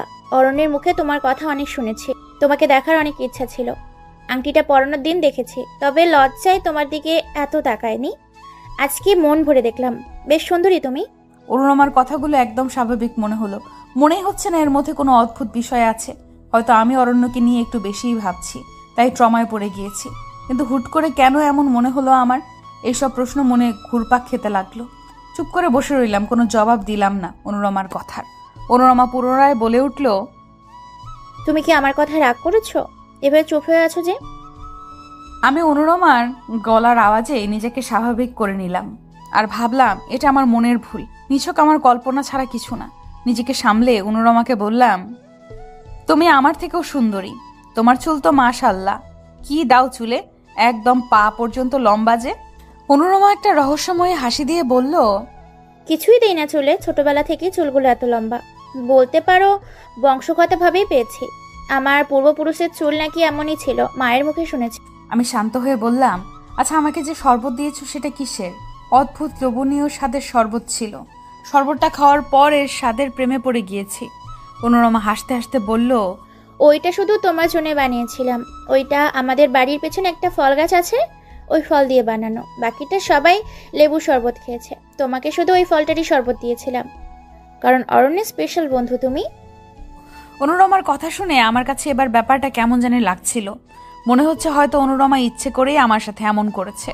সর্বদা হয়তো কিছু মিশিয়ে দিয়েছে। বড্ড চালাক এই মেয়েটা। হয়তো আন্দাজ করতে পেরেছে আমার আর অরণ্যের ব্যাপারটা, তাই এমন করেছে যাতে ওদের বিয়েতে কোনো ঝামেলা না হয়। খুব রাগ হলো অনুরমার প্রতি। অনুরমার কথার কোনো জবাব না দিয়েই বাইরের দিকে তাকিয়ে রইলাম। অনুরমা আমার মুখটা তার হাত দিয়ে অনুরমার দিকে ফিরিয়ে বলল, আমার উপর রাগ করলে নাকি? কোনো কথা বলছো না যে? না, রাগ করবো কেন? আমার শরীরটা ঠিক ভালো লাগছে না, বমি বমি লাগছে একটু, তাই চুপ হয়ে আছি। ও তাই বলো, আমারও একটু গা গুলাছে। অনুরমার গা গুলাচ্ছে এটা শোনার সাথে সাথে অরণ্য বলে উঠল, অনুরমা, গা গুলালে আমার কাঁধে মাথা রাখো, তাহলে ভালো লাগবে। বাহ, কত ভালোবাসা! আমি যে বললাম আমার বমি বমি লাগছে, আমাকে তো একটা বারও বললো না মালিহা একটু শুয়ে রেস্ট নে। আর আগে যখন একটু অসুস্থ হতাম তখন আমার জন্য অস্থির হয়ে যেত, আর আজকে এত বদলে গেল মাত্র 1 মাসের ব্যবধানে। এসব ভাবতে ভাবতে চোখের কোণে হালকা জল নিয়ে তাকিয়ে দেখলাম অনুরমা অরণ্যের কাঁধে মাথা রেখে শুয়ে আছে। আমি আর কোনো কথা না বলেই বাইরের শূন্য আকাশে তাকিয়ে দেখলাম পূর্ণিমার চাঁদ উঠেছে। পূর্ণিমার চাঁদটা দেখে মনে হচ্ছে আজকে ভর পূর্ণিমা। চাঁদের আলোয় চারদিক আলোকিত হয়ে আছে। দেখতে দেখতে পথ চলতে চলতে ঠিক রাত 2টোয় বাড়িতে এসে পৌঁছালাম। বাড়িতে আসার পর পুনরায় অবাক হলাম, কারণ আকাশের চাঁদটা যেন কেন জানি আকাশে নেই। সমস্ত বাড়িতে নিকষ কালো অন্ধকার নেমে এসেছে। জেঠি আমাকে বলল, মালিহা, মোবাইলের টর্চটা জ্বালাতো, কিছুই দেখতে পাচ্ছি না। আমি মোবাইলে টর্চ জ্বালাতে জ্বালাতে বললাম, একটু আগে গাড়িতে বসে দেখলাম পূর্ণিমার চাঁদ উঠেছে, আর এখন দেখি চাঁদ নেই। কোথায় গেল চাঁদটা বলো তো জেঠি? আমার কথা শুনে জেঠি বলে উঠল, কিরে মালিয়া, তোর কি মাথা গেছে নাকি? অমাবস্যার রাতে চাঁদ দেখলি কিভাবে? কি দেখে কি বলছিস, ঠিক আছে? জেঠির কথা শুনে পাশ থেকে মায়ের বলে উঠল, ইরে মালিহা, ঠিক আছিস তো? কখন থেকে কি না কি বলে যাচ্ছিস? মা আর জেঠির কথা শুনে মনে হলো আমি পাগলের মতো প্রলাপ করছি, আর তারা এমন বলছে। সত্যি কি হচ্ছে বুঝতে পারছি না। এদিক দিয়ে মা আর জেঠির কথা শুনে অরণ্য বলে উঠল, থাক, ওকে আর কিছু বলো না। হয়তো ঠিক মতো ঘুমাতে পারিনি, তাই এমন গোলমেলে লাগছে সব। একটু ঘুম দিলেই ঠিক হয়ে যাবে। আর মালিহা, লাইটটা জ্বালিয়ে বাড়ির একটা লাইট জ্বালিয়ে দে, বেশ অন্ধকার চারপাশ। আমি আর কোনো কথা না বাড়িয়ে বাড়ির লাইটগুলো জ্বালিয়ে দিলাম। তারপর অনুরমাকে কাকে বরণ করে ঘরে নিয়ে গেল। অনুরমা লম্বা কালো চুলগুলো দোলাতে দোলাতে বাড়িতে প্রবেশ করলো। জেঠি সব কাজ শেষে আমার হাতে একটা দুধের গ্লাস ধরিয়ে দিয়ে বলল, যা, এটি অনুরমাকে দিয়ে আয়। আমি দুধের গ্লাসটা হাতে নিয়ে ভাবতে লাগলাম, আজকে দুধের গ্লাসটা নিয়ে অরণ্যের জন্য অপেক্ষা করার কথা ছিল আমার, আর আজকে আমার জায়গায় আছে অনুরমা। এসব ভাবতে ভাবতে দুধের গ্লাসটা নিয়ে আমি রুমে প্রবেশ করে চমকে গেলাম, কারণ অনুরমা তার লম্বা চুলগুলো বেনি খুলে চুল এলিয়ে বসে আছে। মনে হচ্ছিল অনুরমার চুলগুলো থেকে কিছু একটা আলোর ঝলকানির মতো বের হচ্ছে। কেন জানি না অনুরমার চুলগুলো দেখে মনে মনে ভয় পেতে লাগলাম। ভাবতে লাগলাম, আমি কি আবারও কোনো কল্পনায় ডুবে গেলাম, নাকি এটা সত্যি? ভাবনার কোনো কুল কিনারা না পেয়ে অনুরমার কাছে গেলাম। অনুরমার কাছে গিয়ে বললাম, অনুরমা, তোমার জন্য জেঠি দুধ পাঠিয়েছে, অরণ্য আসলে এটা দিও। অনুরমা আমার কথার কোনো জবাব দিল না। আমি বারবার অনুরমাকে ডাকলাম। অনুরমা চুপটি হয়ে বসেই রইল। আমি বুঝতে পারছিলাম না অনুরমা কোনো কথা বলছে না। আমি বুঝতে পারছিলাম না অনুরমা কেন কথা বলছে না। বারবার ডেকেও যখন কোনো সাড়া পাচ্ছিলাম না, তখন অনুরমার কাছে গেলাম। অনুরমার কাছে যেতেই কেন জানি না পাটা ছমছম করতে লাগলো। একটু ভয় ভয় লাগছে। হুট করে এমন ভয় লাগার কারণটাও বুঝতে পারছিলাম না। ভয় ভয় অনুরমার পিঠে হাত দিয়ে বললাম, কি গো, কখন থেকে ডাকছি, কথা বলছো না যে? দুধের গ্লাসটা কি নিবে না, নাকি টেবিলের উপর রেখে যাব? কিছু তো একটা বলো। কখন থেকে গ্লাস নিয়ে দাঁড়িয়ে আছি। আমার হাতের স্পর্শ পাওয়ার সাথে সাথে অনুরমা আমার দিকে তাকালো। অনুরমাকে দেখে আমি ভয়ে কুঁকড়ে গেলাম। অনুরমার চোখগুলো থেকে মনে হচ্ছিল আগুন বের হচ্ছে। আমি ভয়ে ভয়ে অনুরমাকে বললাম, তোমার চোখ এমন লাল বর্ণ হয়ে গেল কিভাবে? আর এভাবে তাকিয়ে কি দেখছো? অনুরমা কোনো কথা বলছিল না। এতে করে আমার ভয়টা আরো বেড়ে গেল। ভয়ে দুধের গ্লাসটা হাতে থেকে পড়ে গেল। আমি দুধের গ্লাসটা ফেলে দিতেই মনে হলো অনুরমার চোখ থেকে কিছু একটা বের হয়ে আমার চোখে প্রবেশ করেছে। অনুরমার চুলগুলো পরক্ষণেই কিভাবে যেন আপনি আপনি বিনুনি হয়ে গেল, আর বিনুনিটা দিয়ে আমাকে পেঁচিয়ে ধরলো। আমার দম বন্ধ হয়ে যেতে লাগলো। আমার মাথার ব্যথা হতে লাগলো। কোনোরকম ওমাগো বলে চিল্লানি দিতেই জেঠি রুমে প্রবেশ করে বলল, কিরে মালিয়া, এভাবে দুধের গ্লাস হাতে নিয়ে চেঁচিয়ে উঠলি কেন? তোকে না বললাম গ্লাসটা অনুরমাকে দিতে, কিন্তু তুই গ্লাসটা না দিয়ে এখনো দাঁড়িয়ে আছিস কেন? কি হয়েছে তোর? আমি জেঠির কথা শুনে নিজেই নিজেকে দেখে চমকে গেলাম। সত্যি তো আমি দুধের গ্লাসটা নিয়ে দাঁড়িয়ে আছি। একটু আগে যে কাহিনীটা ঘটলো সেটা কি তাহলে মিথ্যা? দুধের গ্লাসটার দিকে তাকিয়ে দেখলাম গ্লাসটা একদম অক্ষত অবস্থায় আছে। তাহলে একটু আগে যে গ্লাসটা হাত থেকে পড়ে গিয়েছিল সেটা কি ছিল? অনুরমার দিকে তাকিয়ে দেখলাম অনুরমা খাটের উপর হালকা ঘুমটা টেনে বসে আছে, আর অনুরমার চুলগুলো খোলা না, বরং বিনুনি করা। কি বলবো জেঠিকে বুঝতে পারছিলাম না। আমার সাথে এগুলো কি হচ্ছে? ঘটনা যদি সত্যি হয় তাহলে গ্লাসটা পড়ে গিয়ে ভেঙে যাওয়ার পর আমার হাতে আসলো কি করে? আর ঘটনাটা যদি মিথ্যা হয় তাহলে আমি এত কিছু বারবার কেন দেখছি? এগুলো কি নিছকই আমার কল্পনা, নাকি এর মধ্যে রহস্য আছে? এসব ভেবে আমি ব্যাকুল হয়ে যাচ্ছিলাম। নীরব হয়ে দাঁড়িয়ে রইলাম। অনুরমার গলার আওয়াজে আমার নীরবতা কাটলো। অনুরমা খাট থেকে উঠে আমার পাশে দাঁড়িয়ে বলল, কি ব্যাপার? তুমি কি কোনো কিছু নিয়ে চিন্তিত? হুট করে এইভাবে চিল্লিয়ে উঠলে যে? কখন থেকে তোমাকে ডাকছি, দুধের গ্লাসটা নিয়ে কোনো কথাই বললে না, এসে দাঁড়িয়েই রইলে, আর হুট করে এভাবে চিল্লানি দিয়ে উঠলে। কিছু কি হয়েছে তোমার? আমি অনুরমার কথা শুনে অনুরমার দিকে তাকিয়ে আবার বিস্মিত হলাম, কারণ অনুরমার চেহারা একদম স্বাভাবিক মানুষের মতোই। তাহলে এতক্ষণ কি সত্যি আমি কল্পনার জগতে ছিলাম? এটা ভেবেই আবার চুপ হয়ে রইলাম। অনুরমা আমাকে ধাক্কা দিয়ে বলল, কি ব্যাপার, আবার কোথায় হারালে? কথা বলছো না কেন? তোমার কি শরীর খারাপ লাগছে? পাশ থেকে জেঠি বলে উঠল, কিরে মালিহা, তোর কি হয়েছে? সেই সকাল থেকেই কেমন জানি অদ্ভুত অদ্ভুত কাণ্ড ঘটাচ্ছিস। তোর কি শরীর ঠিক নেই? না জেঠি, ঠিক তা নয়। কি যে হচ্ছে আমি নিজেও বুঝতে পারছি না। শরীর ঠিকই আছে। আরো কিছু বলতে যাব এই মুহূর্তে খেয়াল করলাম অরণ্য রুমে প্রবেশ করেছে। অরণ্য রুমে ঢুকতেই জেঠিকে বলল, আরে মা, আমি আগেই বলেছিলাম ওর হয়তো ঘুম হয়নি, ঠিক করে না ঘুমাতে পেরে এমন করছে। ওকে আর কোনো কাজ দিও না, একটু ঘুমাতে দাও। ঘুম দিলে সব ঠিক হয়ে যাবে। ছোটবেলা থেকেই তো ঘুম পাগল, তাই ঘুমাতে না পেরে এমন করছে। জেঠি অরণ্যকে জবাবে বলল, হ্যাঁ, তা ঠিক বলেছিস। ঘুম না হলে মাথা ঠিক থাকে না। ওর সত্যি ঘুমের প্রয়োজন। জেঠির কথা শুনে অরণ্য আমার দিকে তাকিয়ে বলল, যা মালিহা, একটু ঘুমিয়ে নে। ঘুম দিলে দেখবি শরীর ভালো লাগছে, মন মেজাজ ঠিক হয়ে গিয়েছে। অরণ্য আর জেঠির কথা শুনে মনে হলো সত্যি হয়তো ঘুমের কারণে আমার শরীরটা একটু খারাপ লাগছে। তাই কি থেকে কি না কি দেখেছি। অরণ্যকে হারানোর ট্রমা থেকে হয়তো এখনো বের হতে পারছি না। এসব ভাবতে ভাবতে আমি দুধের গ্লাসটা অনুরমার হাতে দিয়ে রুম থেকে বের হতে নিব, ঠিক এই মুহূর্তে আমার ভেতরটা কষ্টে কেঁপে গেল। অরণ্যকে পুরোপুরি হারিয়েছি এটা ভেবে নিজের কষ্টটাকে চাপা দিয়ে আরেকবার অরণ্যের দিকে তাকিয়েই অনুরমার চোখের দিকে চোখ পড়ল। খেয়াল করলাম অনুরমার চোখগুলো ঘুরছে, সে সাথে আমার মাথাটাও ঘুরছে। মাথার ব্যথায় যেন ছিঁড়ে যাচ্ছে। আচমকা এমন মাথা ব্যথা কেন হচ্ছে বুঝতে পারছি না। বমি বমি লাগছে খুব। কি হচ্ছে সবকিছু যেন মাথার উপর দিয়ে যেতে লাগলো। খানিকক্ষণ পর নিজেকে আবিষ্কার করলাম আমার রুমে, কিন্তু আমি তো ছিলাম অরণ্যের রুমে। কোন রকম চোখটা টেনে চোখগুলো খুলে উঠতে যাব, ঠিক এ সময় মা বলে উঠল, কিরে মা, কি হয়েছিল তোর? এভাবে জ্ঞান হারালি যে? সেই কখন জ্ঞান হারালি, আর এখন বিকেল 5টা বাজে। বিকেল 5টা বাজে শুনেই আমি চমকে গেলাম। তার মানে আমি রাত থেকে অজ্ঞান হয়ে পড়ে আছি। শরীরটা বেশ দুর্বল লাগলো। মায়ের দিকে তাকিয়ে দেখলাম বেশ অসহায় হয়ে বসে আছে। আমাকে নিয়ে হয়তো একটু বেশি চিন্তা করেছে মা। আমি মায়ের অসহায় মুখটা দেখে বললাম, আরে মা, জানি না কি হয়েছে। বিয়ে বাড়ির এত কাজের মধ্যে শরীরটা বেশি দুর্বল হয়ে গিয়েছে। তার উপর ঘুম হয়নি ঠিক করে, এই জন্যই হয়তো এমন হয়েছে। আমার খুব ক্ষুধা পেয়েছে, আমাকে কিছু খেতে দাও তো। তুমি চিন্তা করো না, আমি ঠিক আছি। মা আমার মাথায় হাত বুলিয়ে খাবার আনতে গেল। এ সময় তীরা আমার রুমে ঢুকে বলল, কি রে, এখন কেমন লাগছে? শরীর ঠিক আছে তো নাকি? এখন ভালো লাগছে। আচ্ছা, আমি এত সময় কি করে অজ্ঞান থাকলাম বুঝতে পারছি না।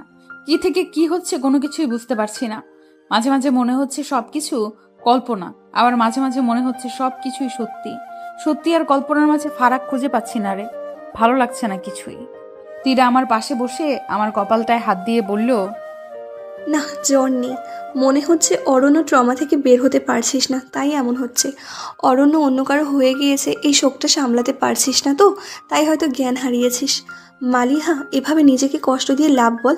তুই তো এভাবে কষ্ট পাচ্ছিস, আর অরণ্য ঠিকই অনুরমাকে নিয়ে হাসছে, খুশিতে আছে।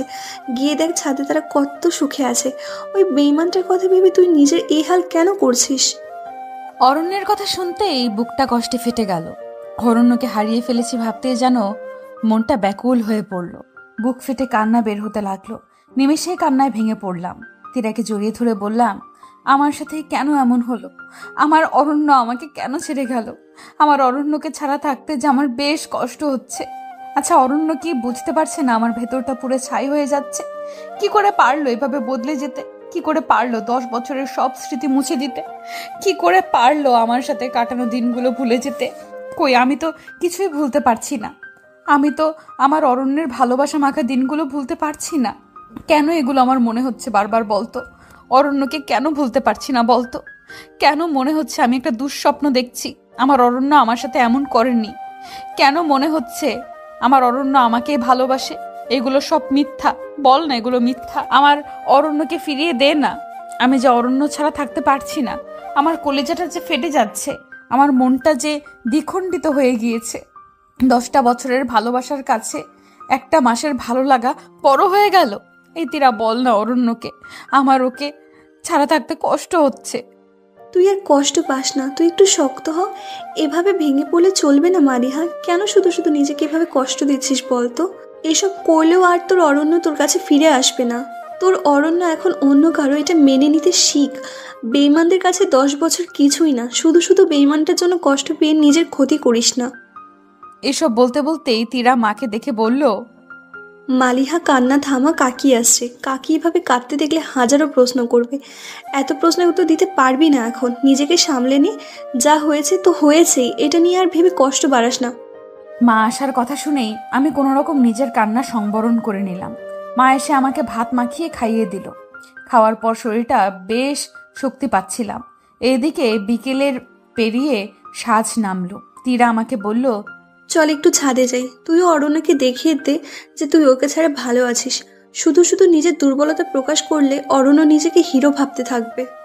তীরার কথাগুলো শুনে ছাদে যাওয়ার সাহস করলাম। তাই তীরাকে নিয়ে ছাদে যাওয়ার জন্য রওনা হলাম। এক সিঁড়ি পার হতেই তীরা বলল, মালিহা তুই যা, আমি ঘর থেকে মোবাইলটা নিয়ে আসি। মোবাইলটা তোর খাটে রেখে এসেছি। তীরা চলে যাওয়ার পর আমি সিঁড়ি বেয়ে ছাদে উঠে চমকে গেলাম। বিস্মিত হয়ে খেয়াল করলাম অনুরমার চুলগুলো কেমন আঁকাবাঁকা হয়ে উঠছে। আমি ভয়ে চমকে গেলাম। ভাবলাম এটা আমার কল্পনা নাকি অন্য কিছু। চুপ হয়ে দাঁড়িয়ে থেকে কিছুক্ষণ স্তব্ধ হয়ে গেলাম।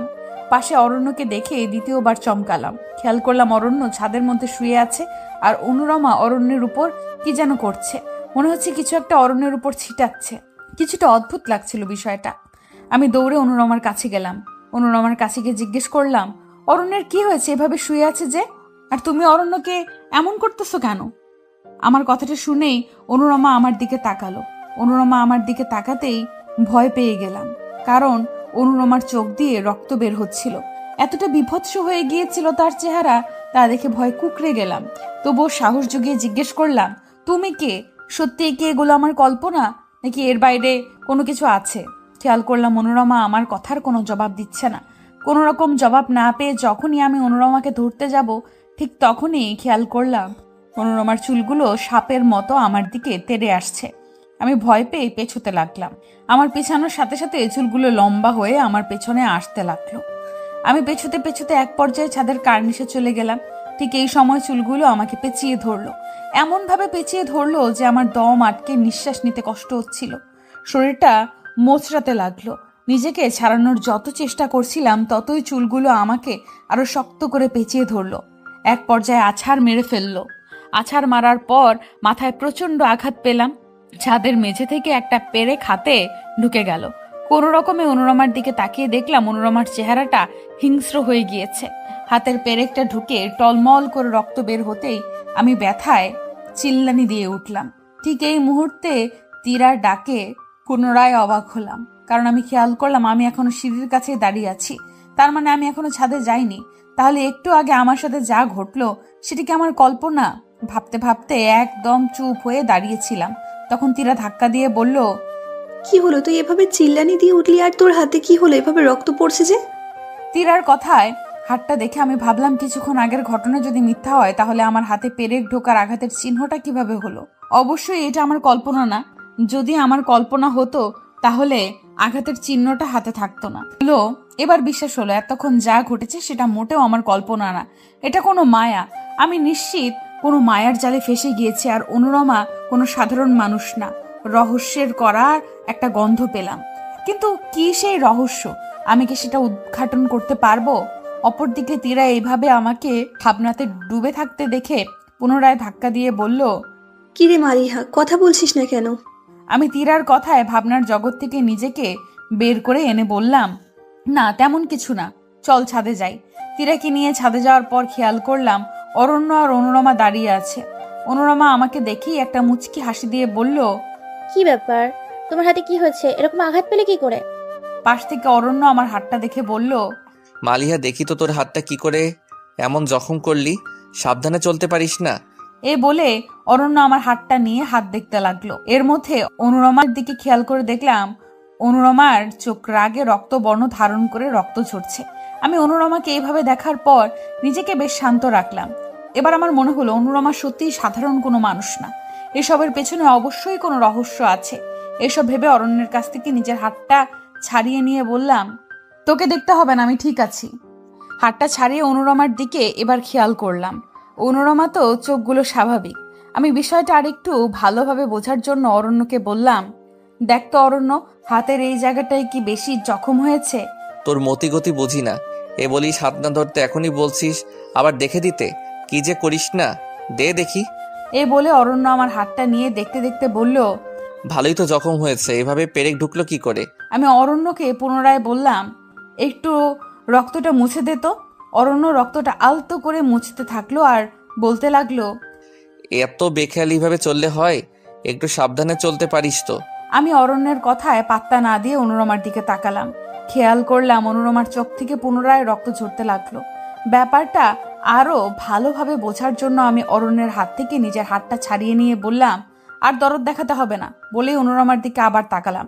লক্ষ্য করলাম এবার অনুরমা বেশ স্বাভাবিক হয়ে আছে। খুব ভালোই বুঝতে পেরেছিলাম এই বিয়েটার পেছনে যথেষ্ট রহস্য আছে, কিন্তু কি সেই রহস্য? সবকিছুই আমার কাছে অজানা। মনে মনে স্থির করলাম এই রহস্য যে করেই হোক উদ্ঘাটন করব। এর মধ্যেই অনুরমা ডেকে বলল, কি গো মালিহা, তুমি হুটহাট চুপ হয়ে যাও কেন? আরে এমনি, শরীর ভালো লাগছে না তো তাই। কি হয়েছে তোমার? শরীরটা একটু দুর্বল। খাওয়া দাওয়া ঠিক করে করো না, তাই তো? হ্যাঁ, একটু খামখেয়ালি করি খাওয়া দাওয়া নিয়ে, খেতে মন চায় না বলতে পারো। কি যে বলো না, এই বয়সে বেশি খাবা? এখনই তো খাবার সময়। আচ্ছা খাবো, যাই এখন, রাত হয়ে এসেছে। শরীরও ভালো লাগছে না, একটু ঘুমাতে হবে। বলেই ছাদ থেকে চলে আসলাম। এসে চুপ হয়ে শুয়ে রইলাম। দেখতে দেখতে রাত গভীর হলো। অরণ্যের রুমটা আমার রুমের পাশাপাশিই ছিল, তাই হুট করে আমার কানে একটা বিকট আওয়াজ আসলো। আমি আওয়াজটা খেয়াল করে দেখলাম অরণ্যের রুম থেকে আসছে। অরণ্যের রুমের দিকে একটু এগোলাম। আওয়াজটার তীব্রতা আরো বাড়তে লাগলো। অরণ্যের রুমের কাছে আসতেই আওয়াজটা আরো প্রখর হলো। একটু স্থির হয়ে বোঝার চেষ্টা করলাম এটা কিসের আওয়াজ। কেন জানি না মনে হলো হাড়গোড় খাওয়ার আওয়াজ হচ্ছে। একটু ভালো করে লক্ষ্য করে দেখলাম জানলাটা হালকা খোলা। জানলা দিয়ে উকি দেওয়ার ঠিক হবে কিনা বুঝতে পারছিলাম না। অনেক ভেবে মনস্থির করলাম যে একটু উকি দেওয়া যাক। মনস্থির করে যখন উকি দিলাম ভয়ে আটকে গেলাম, কারণ অনুরমা অরণ্যকে পাশে শুইয়ে একটা মৃত বিড়াল কুড়মুড় করে চিবিয়ে খাচ্ছে। অরণ্য তখন বিভোর ঘুমে মগ্ন, আর এইদিকে ভয়ে আমার পা কাঁপতে থাকলো। তবুও মনে সাহস জুগিয়ে নিজের মনের জোর বাড়ালাম। খেয়াল করলাম অনুরমা বিড়ালটা খেয়ে অরণ্যের পাশে বসে কি যেন বিড়বিড় করছে। সাথে সাথে অরণ্য শূন্যে ভাসছে। অরণ্যকে শূন্যে ভাসিয়ে অনুরমা একদম চুপ হয়ে চোখ বন্ধ করে কিছুক্ষণ দাঁড়িয়ে থাকলো। তারপর আবার অরণ্যকে শূন্য থেকে নামিয়ে চোখ খুলে অরণ্যর দিকে তাকালো। অরণ্যের দিকে তাকাতেই একটা আলোর রশ্মি অনুরমার চোখ থেকে বেরিয়ে অরণ্যের কপালে প্রবেশ করলো। অরণ্যের কপালে আলোটা প্রবেশ করার সাথে সাথে আশ্চর্যজনকভাবে বিড়ালের অবশিষ্ট হাড়গোড়গুলো লেগে জ্যান্ত হয়ে গেল। আর বিড়ালটা জানলার কাছে এসে ঝাঁপ দিয়ে আমার উপরে উঠে মুখে আঁচড় কাটলো। মুখে আঁচড় কাটতেই আমি বিকটভাবে চিৎকার দিয়ে উঠে খেয়াল করলাম আমি বিছানায় শুয়ে আছি। তার মানে আমি স্বপ্ন দেখছিলাম। তাড়াহুড়ো করে পাশে রাখা পানির গ্লাস থেকে গপ গপ করে পানি খেলাম। এই মুহূর্তে খেয়াল করলাম আমার মুখে হালকা জ্বলুনি হচ্ছে। আমি লাইটটা জ্বালিয়ে আয়নার দিকে গিয়ে ভয় পেয়ে গেলাম মুখে আঁচড়ের দাগ দেখে। আমার আর বুঝতে বাকি রইল না আমি অনেক বড় মায়ার জালে ফেসে গিয়েছি। পরদিন রাতেও একইভাবে হাড়গোড়ের আওয়াজ পাচ্ছিলাম। ঘড়িতে খেয়াল করে দেখলাম রাত তখন 3টা বাজে। আমি আওয়াজ বরাবর এগিয়ে জানলার কাছে দিয়ে উকি দিয়ে দেখলাম আগের রাতের অনুরমা যা করছিল আজকেও একই কাজ করছে। এবার আমি জানলার পাশে দাঁড়িয়ে নিজের হাতের কাটা অংশটা একটু আঁচড় দিয়ে কেটে রক্ত বের করলাম। রক্ত বের করে জানলার পাশের দেয়ালে একটা চিহ্ন আঁকলাম, কারণ আমি যদি এটা স্বপ্ন দেখে থাকি তাহলে পরদিন রক্তের চিহ্নটা দেয়ালে থাকবে না, আর যদি এটা বাস্তব হয়ে থাকে তবে পরের দিন দেয়ালে রক্তের চিহ্নটা পাবো। এই মুহূর্তে বিড়ালটি আমার উপরে এসে ঝাঁপ দিতেই আমি চিৎকার করে উঠে খেয়াল করলাম আমি বিছানায় শুয়ে আছি। ঘড়ির কাঁটায় তাকিয়ে দেখলাম রাত 4টা বাজে। তার মানে আমি ওইখানে 1 ঘন্টা কাটিয়েছি। এখন শুধু সকাল হওয়ার পালা, আর দেখতে হবে ওই রক্তের চিহ্নটা ওইখানে আছে নাকি। রক্তের চিহ্নের কথা মনে হতেই আমার চোখ গেল আমার হাতের দিকে। হাতের দিকে তাকিয়ে দেখলাম আমার হাতে জখমটা থেকে রক্ত পড়ছে। তার মানে এতক্ষণ যা হয়েছে তা আমার স্বপ্ন ছিল না। তবু পুরোপুরিভাবে বিষয়টা পরিষ্কার হওয়ার জন্য সকালবেলা পর্যন্ত অপেক্ষা করতে হবে। আস্তে আস্তে রাতের আধার গুটিয়ে আকাশটা লাল হয়ে পূর্ণ গগনে সূর্য উঠতে লাগলো। আমি হাতের জখমটায় মলম লাগিয়ে ঘর থেকে বের হলাম। তখন হালকা হালকা আলো ছিল, পুরোপুরিভাবে সূর্যটা ওঠেনি। ঘর থেকে বের হয়ে আরেকটা বিষয় লক্ষ্য করে চমকে গেলাম। খেয়াল করলাম একটা অপরূপ সুন্দরী মেয়ে বাগানের দিকে হেঁটে যাচ্ছে। মনে মনে ভাবলাম, গেট তো তালা দেওয়া, তাহলে এই মেয়ে বাড়িতে ঢুকলো কি করে? আমিও মেয়েটার পিছু নিলাম। মেয়েটা দৌড়ে বাগানের দিকে যেতে লাগলো। আমিও মেয়েটার পেছন পেছন দৌড়াতে লাগলাম। দৌড়াতে দৌড়াতে বললাম, কে তুমি? দাঁড়াও বলছি, না হয় কিন্তু চেঁচিয়ে বাড়ির সবাইকে ডাক দিব। কি হলো, কথা কি কানে যায় না? দাঁড়াও না বলছি। খেয়াল করলাম মেয়েটা আমার কথা পাত্তা না দিয়েই দৌড়াতে লাগলো। আমিও জোরে দৌড়ে মেয়েটার সামনে দিয়ে দাঁড়ালাম। তখন মেয়েটাকে দেখে স্তব্ধ হয়ে গেলাম। এই তো অনুরমা। কিন্তু অনুরমার তো ঠোঁটের নিচে তিল ছিল না, আর অনুরমার রূপে এত সুন্দর আলোর ঝলকানিও ছিল না। এই মেয়ে কে তাহলে? কে? পরক্ষণেই ভাবলাম হয়তো এটাও একটা মায়া, আর অনুরমা আমাকে সে মায়ায় ফাঁসিয়ে রেখেছে। আমি একটু কর্কশ গলায় বললাম, কি হয়েছে অনুরমা? তুমি আমাকে দেখে দৌড়াচ্ছ কেন? আর বাগানের দিকেই বা কেন যাচ্ছ? মেয়েটা তাড়াহুড়ো করে বলতে লাগলো, আমি অনুরুমা না। আমি বিস্মিত হলাম কথাটা শোনার পর। বিস্মিত হয়ে বললাম, আমার সাথে কিসের নাটক করছো? তুমি অনুরমা না আমি বললেই বিশ্বাস করব? সত্যি বলছি, আমি অনুরুমা না। মেয়েটার কথা শুনে কেন জানি না মনে হলো মেয়েটা সত্যি বলছে। তাই মেয়েটাকে অবাক হয়ে জিজ্ঞেস করলাম, তাহলে তুমি কে? তুমি দেখতে তো একদম অনুরমার মতো। মেয়েটা আমার দিকে তাকিয়ে হাঁপাতে হাঁপাতে বলল, এখন এসব বলার সময় নয়। আলো ফুটলেই আমি অদৃশ্য হয়ে যাব। কালকে ভোর 5টায় এখানেই থেকো, তবে আলো ফোটার আগে এসো। সূর্যের আলোতে আমি দৃশ্যমান হতে পারবো না। সূর্য ওঠার সাথে সাথে আমার শক্তি বিলীন হয়ে যায়। মেয়েটার কথা শুনে বিস্ময়ের পাল্লাটা ভারী হলো। বিস্মিত হয়ে বললাম, তাহলে তুমি কে সেটা তো বলে যাও। বলতে বলতেই খেয়াল করলাম মেয়েটা অদৃশ্য হয়ে গেল। মাথাটা খুব ব্যথা করছে, বুঝতে পারছি না আমার সাথে কি ঘটছে। মনে মনে ভাবতে লাগলাম, মেয়েটা অনুরমার মতো দেখতে অবিকল। মেয়েটা যদি অনুরমা না হয় তবে এই মেয়েটাকে আর এখানেই বা কেন এসেছে? মেয়েটা মিলিয়ে বা গেল কি করে? আমি কি কোনো স্বপ্ন দেখছি? চারপাশ ভালো করে খেয়াল করে হাতে চিমটি কেটে আহ করে শব্দ করে উঠলাম। তার মানে আমি কোনো স্বপ্ন দেখছি না। তবে ওই মেয়েটাকে ভাবনার জগৎ থেকে যেন আসতেই পারছি না। এসব ভাবতে ভাবতে সামনে এগোতে লাগলাম। এর মধ্যে অরণ্য আমার সামনে এসে দাঁড়িয়ে বলল, কি রে, তুই এত সকাল সকাল বাগানে এসে কি করছিস? অরণ্যকে দেখে হালকা রেগে গিয়ে বললাম, তোকে কি জবাব দিতে হবে নাকি? তুই তোর বউ রেখে এখানে এসেছিস কেন? অনুরমা কোথায়? অনুরমা ঘুমাচ্ছে। আচ্ছা, তুই ইদানিং অদ্ভুত ব্যবহার কেন করছিস? আমার সাথে সাথে সবসময় কেমন জানি খারাপ আচরণ করিস। কি করেছি আমি? কি করেছিস সেটা মনে হয় তুই জানিস না, আবার আমাকে বলতে আসিস কি করেছি? এত ভালো গিরি তোকে দেখাতে কে বলেছে রে? আমার পেছনে লাগিস কেন সব সময়? বিয়ে করেছিস, বউ নিয়ে ভালো থাক। আমার কথা তোর ভাবতে হবে না। রাগ লাগে অনেক। আজব, আমি কি এমন করলাম বলবি তো? শুধু শুধু রাগ দেখাচ্ছিস তুই। আমার সাথে এরকম করলে বেশ খারাপ লাগে, কিন্তু একদম এরকম করবি না। অনন্য কথা বলতেই লাগলো। অরণ্যের কথা যতই শুনছিলাম ততই শরীরটা রাগে গিজগিজ করতে লাগলো। রাগের মাত্রাটাও বেড়ে যেতে লাগলো। রাগ হয়ে অরণ্যের দিকে তাকিয়ে বললাম, সর তো এখান থেকে। আমার সাথে কথা বলতে আসবি না, অসহ্য লাগে তোকে। এটা বুঝতে পারছিস না কেন? যত সব আজাইরা পক পক শুধু। বলেই আমি বাড়ির সামনে এসে চমকে গেলাম, কারণ খেয়াল করলাম অরণ্য বাড়ির সামনে দাঁড়ানো আর তার পাশে অনুরমা দাঁড়ানো। তাহলে একটু আগে আমি কার সাথে কথা বলছিলাম? তাহলে কি আমি কল্পনায় অরণ্যকে ভেবে কথা বলছিলাম? আমি সব গুলিয়ে যেতে লাগলাম। সবকিছুতেই কিন্তু একটা কিন্তু থেকে যাচ্ছে, কিন্তু এই কিন্তুর কোনো উত্তর খুঁজে পাচ্ছি না। আমাকে এভাবে দাঁড়িয়ে থাকতে দেখে অনুরমা আমার কাছে এসে বলল, কি ব্যাপার, এইভাবে দাঁড়িয়ে আছো যে?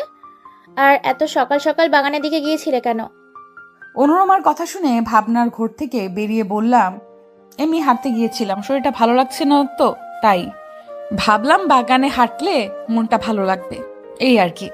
অনুরমা আমার মুখে তার হাত দিয়ে ধরে বলল, কি ব্যাপার মালিহা, তোমার মুখে এই আঁচড়ের দাগ কিসের? একদম লাল হয়ে আছে যে, কোথায় কি আঁচড় লেগেছিল? অনুরমা যখন আঁচড়ে স্পর্শ করলো আমি হালকা ব্যথা অনুভব হলো। আমি ব্যথায় ওহ করে উঠলাম। তখনই মনে পড়লো রাতের কথা। রাতের কথা মনে হতেই মনে হলো যে আমি তো আমার হাতের রক্ত দিয়ে অরণ্যের জানলার পাশে একটা চিহ্ন দিয়েছিলাম। আমাকে দেখতে হবে চিহ্নটা আছে কিনা। চিহ্নটা যদি থাকে তাহলে বুঝতে হবে আমি মায়ায় ফেসে গেছি। আমার সাথে যা ঘটছে সব বাস্তব, কিন্তু আমি এর সঠিক রহস্য উদ্ঘাটন করতে পারছি না। আমার নীরবতা দেখে অনুরমা আবারও বলে উঠল, কি ব্যাপার, চুপ হয়ে আছো যে? আঁচড় কি করে লাগলো, বলবে না? আমি আমতা আমতা করে অনুরমাকে বললাম, জানি না কি করে আঁচড় লাগলো, হয়তো কোনোভাবে লেগেছে। কি যে করো না, সাবধানে চলতেও তো পারো, একটু মলম লাগিয়ে নিও। অনুরমার কথা শুনে কোনোরূপ জবাব না দিয়ে বাড়ির ভেতর ঢুকলাম। বাড়ির ভেতর ঢুকতেই আমার মনে হলো আমি যে অরণ্যের রুমের জানলায় চিহ্ন হয়ে গেছিলাম সেটা দেখে আসা যাক। যে ভাবনা সে কাজ, দৌড়ে গেলাম অরণ্যের রুমের পাশে। অরণ্যের রুমের পাশে গিয়ে খেয়াল করলাম চিহ্নটা জানলার পাশে আঁকা আছে। তার মানে আমি যা দেখছিলাম সেটা আমার স্বপ্ন নয়। তবে আমার সাথে কেন এমন হচ্ছে, আর অনুরমাকে অরণ্যকে বিয়ের পেছনেও একটা কারণ আছে বলে মনে হচ্ছে। সবকিছু রহস্যময়, তবে আমি সেটা এখনো বের করতে পারছি না। সারাটা দিন শুধু এসব চিন্তা করেই পার করলাম, আর ভেতরে ভেতরে ছটফট করতে লাগলাম। ছটফট করতে করতেই দিন পেরিয়ে রাত নামলো। আগের রাতের মতোই একটা বিকট আওয়াজে আমার ঘুম ভাঙলো। আমি আবার আওয়াজ ধরে এগিয়ে অরণ্যের রুমের জানলার কাছে গেলাম। এবার অনুরমাকে দেখে আরো চমকে গেলাম। অনুরমার চেহারা এতটা বীভৎস ভাষায় প্রকাশ করার মতো নয়। অনুরমার চুলগুলো সাপ হয়ে অরণ্যকে পেঁচিয়ে রেখেছে। অরণ্যকে পেঁচিয়ে কি যেন বিড়বিড় করছে। আমি অরণ্যের এরকম হাল দেখে নিজেকে সামলাতে পারছিলাম না। চিন্তা করলাম এখনই অনুরমার রুমে যাব, গিয়ে অনুরমাকে ধরবো, আমার যা হয় হবে। এই ভেবে অরণ্যের রুমে যেতে নিব। এ সময় পুনরায় খেয়াল করলাম অরণ্যকে অনুরমা বিছানায় শুয়ে স্বাভাবিক রূপে ফিরে আসলো। এবার অনুরমা হাতটা বাড়াতেই মনে হলো কেউ একজন তার হাতে একটা বোতল দিয়েছে। বোতলটা দেখতে অনেকটা গোলাপ জলের বোতলের মতো। অনুরমা সে বোতলটা দিয়ে অরণ্যের শরীরের উপর কি যেন পানির মতো ছিটাচ্ছে। তখন অদ্ভুত রকমের একটা গন্ধ চারদিকে বিরাজ করছিল। আমি বুঝতে পারছিলাম না অনুরমা ঠিক কি চাচ্ছে। পানি ছিটাতে ছিটাতে অনুরমার মুখে কি যেন বিড়বিড় করছিল। আর অরণ্য কিছুক্ষণের মধ্যেই উঠে বসলো, কিন্তু অরণ্যকে কেন জানি না স্বাভাবিক মনে হচ্ছিল না। অরণ্য উঠতেই অনুরমাকে জড়িয়ে ধরলো। অনুরমাকে জড়িয়ে ধরে জানলার দিকে তাকাতেই আমার চোখের সাথে অরণ্যের চোখ পড়ল।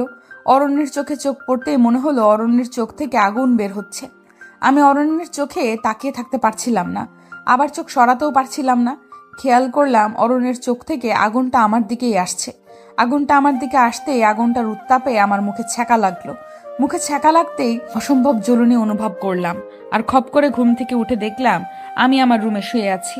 তার মানে আগের রাতে যেভাবে আমি মায়ায় ফেসে গিয়েছিলাম আজকেও সেইভাবেই ফাঁসলাম। ঘড়ির কাঁটায় খেয়াল করলাম 4টা বাজে। মনে হলো এর মধ্যে কোনো একটা উদ্দেশ্য লুকিয়ে আছে। অনুরমা নিশ্চিত কোনো উদ্দেশ্য হাসিলের জন্য অরণ্যকে বিয়ে করেছে। তবে অরণ্যের চোখ এমন হয়ে গেল কেন? কি হচ্ছে সব বুঝতে পারছি না। এর মধ্যেই আমার জানলাটা মনে হলো কেউ খুলছে, আর আমি জানলা খোলার আওয়াজ পেলাম। জানলা খুলতেই একটা সূক্ষ্ম আলোক রশ্মি জানলা দিয়ে আসলো। আমি আলোটার দিকে তাকাতেই একটা রাস্তা তৈরি হয়ে গেল। রাস্তা দিয়ে এগোবো কিনা বেশ দোটানায় পড়ে গেলাম। কিছুক্ষণ ভেবে সিদ্ধান্ত নিলাম রাস্তা দিয়ে এগোনো যাক। এই ভেবে রাস্তা দিয়ে হাঁটতে লাগলাম। যতই রাস্তা দিয়ে হাঁটতেছিলাম ততই বিকট বিকট আওয়াজ শোনা যাচ্ছিল। ভয়ে পেছনে আসতে নিয়ে খেয়াল করলাম আমি শূন্যে আছি, আর পেছনের রাস্তাটা মিলিয়ে গিয়েছে। এখন যদি আমি পেছনে আসতে চাই তাহলে নির্ঘাত পড়ে যাব।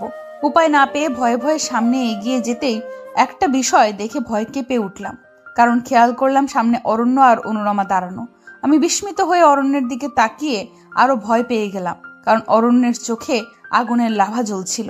অরণ্যকে এই অবস্থায় দেখে জিজ্ঞেস করলাম, কি রে, তোর চোখে কি হয়েছে? আর এখানে কি করছিস? এমন করে আমার দিকে তাকিয়ে আছিস কেন? অরণ্য আমার কথার কোনো জবাবই দিচ্ছিল না। তাই পাশে থাকা অনুরমাকে বললাম, কি ব্যাপার অনুরমা, অরণ্যের কি হয়েছে? আর আমি এ কোন জায়গায় আসলাম? আমাকে এখানে এবার কে আনলো? জানলার আলো থেকে রাস্তায় বা কি করে তৈরি হলো? আমি তো এর কোনো উত্তরই খুঁজে পাচ্ছি না। অনুরমা আমার কথা শুনে মৃদু হাসলো। ততক্ষণে অনুরমার বিনুনিটা সাপের মতো ঝুলতে লাগলো। আমার ভয়ের মাত্রাটা বেড়ে যেতে লাগলো। অরণ্যকেও কেমন যেন লাগছিল।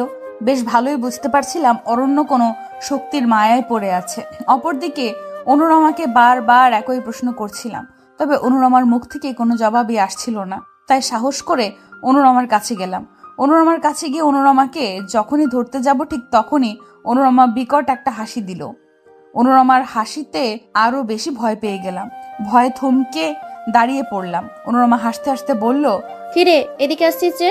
অরণ্যকে নিয়ে যেতে আসছিস নাকি? আমি অবাক হয়ে ভাবতে লাগলাম অনুরমা আমাকে তুই তুই কেন করছে। অনুরমাকে অবাক হয়ে জিজ্ঞেস করলাম, তুমি আমাকে তুই তুই করে কেন বলছো? আর আমি অরণ্যকে নিতে আসি নাই। অরণ্য তোমার স্বামী, আমি কেন ওকে নিতে আসবো? আমি বুঝতে পারছি না এটা আমার কল্পনা নাকি অন্য কিছু। সত্যি করে বলো তো তুমি কে? বিকট গলায় চেঁচিয়ে অনুরমা বলল, আমি কে এটা জানার কি খুবই দরকার তোর? অবশ্যই দরকার, কারণ তুমি আসার পর থেকে আমার সাথে অনাকাঙ্ক্ষিত বিষয়গুলো বেশি ঘটছে। বলো তুমি কে, আর অরণ্যকে কেন বিয়ে করেছো? আমার তো মনে হয় না তুমি এ জগতের কেউ।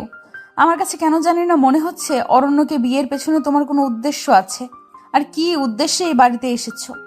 আমার কথা শুনে অনুরমার চোখগুলো লাল বর্ণ ধারণ হয়ে গেল। চোখগুলো থেকে আগুনের লাভা বের হয়ে ছিটকাতে লাগলো, আর আমার দিকে তেড়ে এসে বলল, বড্ড বেশি ভেবে ফেলছিস। তোর জন্যই আমার কাজটা করতে দেরি হচ্ছে, তোর জন্যই আমার কাজে বারবার ব্যাঘাত ঘটছে। তোকে আজকে শেষ করে তোর রক্ত দিয়ে গোসল করব। বলেই পুনরায় বিকট হাসি দিয়ে আমার কাছে তেড়ে আসতে নিয়েও থেমে গিয়ে বলল, না, তোকে আমি না, তোকে তো তোর ভালোবাসার মানুষ অরণ্যকে দিয়ে আঘাত করব। বলেই অনুরমা অরণ্যের দিকে তাকিয়ে চোখ থেকে কি যেন বের করে অরণ্যের মাথায় প্রবেশ করালো। সাথে সাথে অরণ্য বিকট ভাবে হাসতে লাগলো আর আমার দিকে তেড়ে আসলো। আমার কাছে এসেই আমার ঘাড়ে কামড়ে ধরলো। আমার দম আটকে যেতে লাগলো, নিঃশ্বাস নিতে কষ্ট হচ্ছিল। কোনোভাবে টেনে অরণ্যকে ছুটিয়ে ধাক্কা দিয়ে বললাম, অরণ্য তুই এমন করিস না, আমাকে এভাবে আঘাত করছিস কেন? আমাকে দয়া করে আঘাত করিস না। অরণ্য কোনো কথাই শুনছিল না। মুহূর্তের মধ্যেই অরণ্যের নখগুলো বড় হয়ে গেল আর আমাকে আঁচড় দিতে লাগলো। আমি পেছনের দিকে তাকিয়ে দেখলাম আমি একটা খণ্ড রাস্তায় দাঁড়িয়ে আছি। পেছনের দিকে গেলে উপর থেকে নিচে পড়ে যাব। এদিকে অরণ্য আমার দিকে তেড়ে আসতে নিল। আমি কি করব বুঝতে না পেরে পেছতে নিয়ে রাস্তার দিক থেকে নিচে একটা কুয়োতে পড়ে গেলাম। কুয়োতে তাকিয়ে আরো ভয় পেয়ে গেলাম, কারণ কুয়োটার অর্ধেক পানির পরিবর্তে রক্তে পরিপূর্ণ ছিল। বিভৎস রক্তের ঘ্রাণ নাকে আসতে লাগলো। কিভাবে কুয়ো থেকে উঠবো এসব ভাবতে লাগলাম। এর মধ্যে একটা বাচ্চা আসলো, কিন্তু বাচ্চাটার মুখে খেয়াল করে দেখলাম বড় বড় দাঁত, আর সে দাঁত দিয়ে আমার দিকে তেড়ে এসে আমার হাতে কামড়ে ধরলো।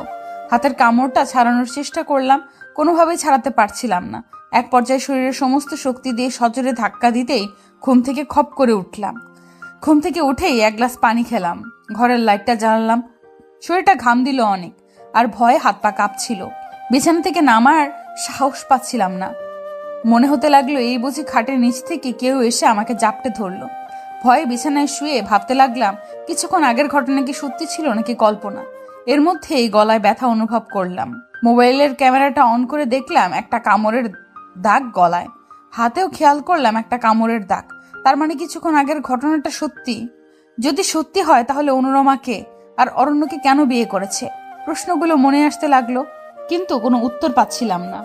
এর মধ্যে খেয়াল করলাম ঘড়ির কাঁটায় 5টা বাজে। 5টা বাজতেই আমার মনে হয়ে গেল গতকালকের কথা, কারণ অনুরমার মতো দেখতে মেয়েটা বাগানে যেতে বলেছিল। আমি যাব কিনা ভাবতে লাগলাম, কারণ এমনিতেও যা ঘটেছে তা নিয়ে বেশ ভয় পেয়ে গিয়েছিলাম। কিছুক্ষণ ভেবে মনে হলো একবার গিয়েই দেখা উচিত, কারণ এমনিতেও যা হচ্ছে পরবর্তীতে যে আরো ভয়ানক কিছু ঘটবে আন্দাজ করতে পারছিলাম। তাই সাহস করেই সিদ্ধান্ত নিলাম যে বাগানে যাব। বেশ ভয় লাগছিল খাট থেকে নামতে, কারণ মনে হচ্ছিল খাট থেকে নামলেই আমার পায়ে কেউ জাপটে ধরবে। তবুও মনে সাহস সঞ্চয় করে খাট থেকে নামলাম। খাট থেকে নামার পরপরই কি যেন আমার পায়ের উপর দিয়ে গেল। আমি ভয়ে খপ করে পুনরায় খাটে উঠে গেলাম। ভয়ে কলিজা কাঁপতে লাগলো। এই মুহূর্তে খেয়াল করলাম একটা ইঁদুর গিয়েছে। বাড়িতে বেশ ইঁদুরের উপদ্রব বেড়েছে ইদানিং। ইঁদুরেরও খেয়ে কাজ নেই। এই ভয়ের মধ্যে আরো ভয়টা বাড়িয়ে দিল। আমি আবার মনে সাহস জুগিয়ে খাট থেকে নামলাম। খাট থেকে নেমে দরজা খুলে খেয়াল করলাম এখনো আলো ফুটেনি। বাহিরটা বেশ অন্ধকার। বেশ ভয়ে ভয়ে অন্ধকারে মোবাইলের টর্চটা হালকা জ্বালিয়ে রওনা হলাম বাগানের দিকে। বাগানের দিকে যতই যাচ্ছিলাম ততই গাটা ছমছম করতে লাগলো। মনে হতে লাগলো এই বুঝি আমার পেছনে কেউ হাঁটছে। পেছনে তাকিয়ে খেয়াল করলাম কেউ নেই।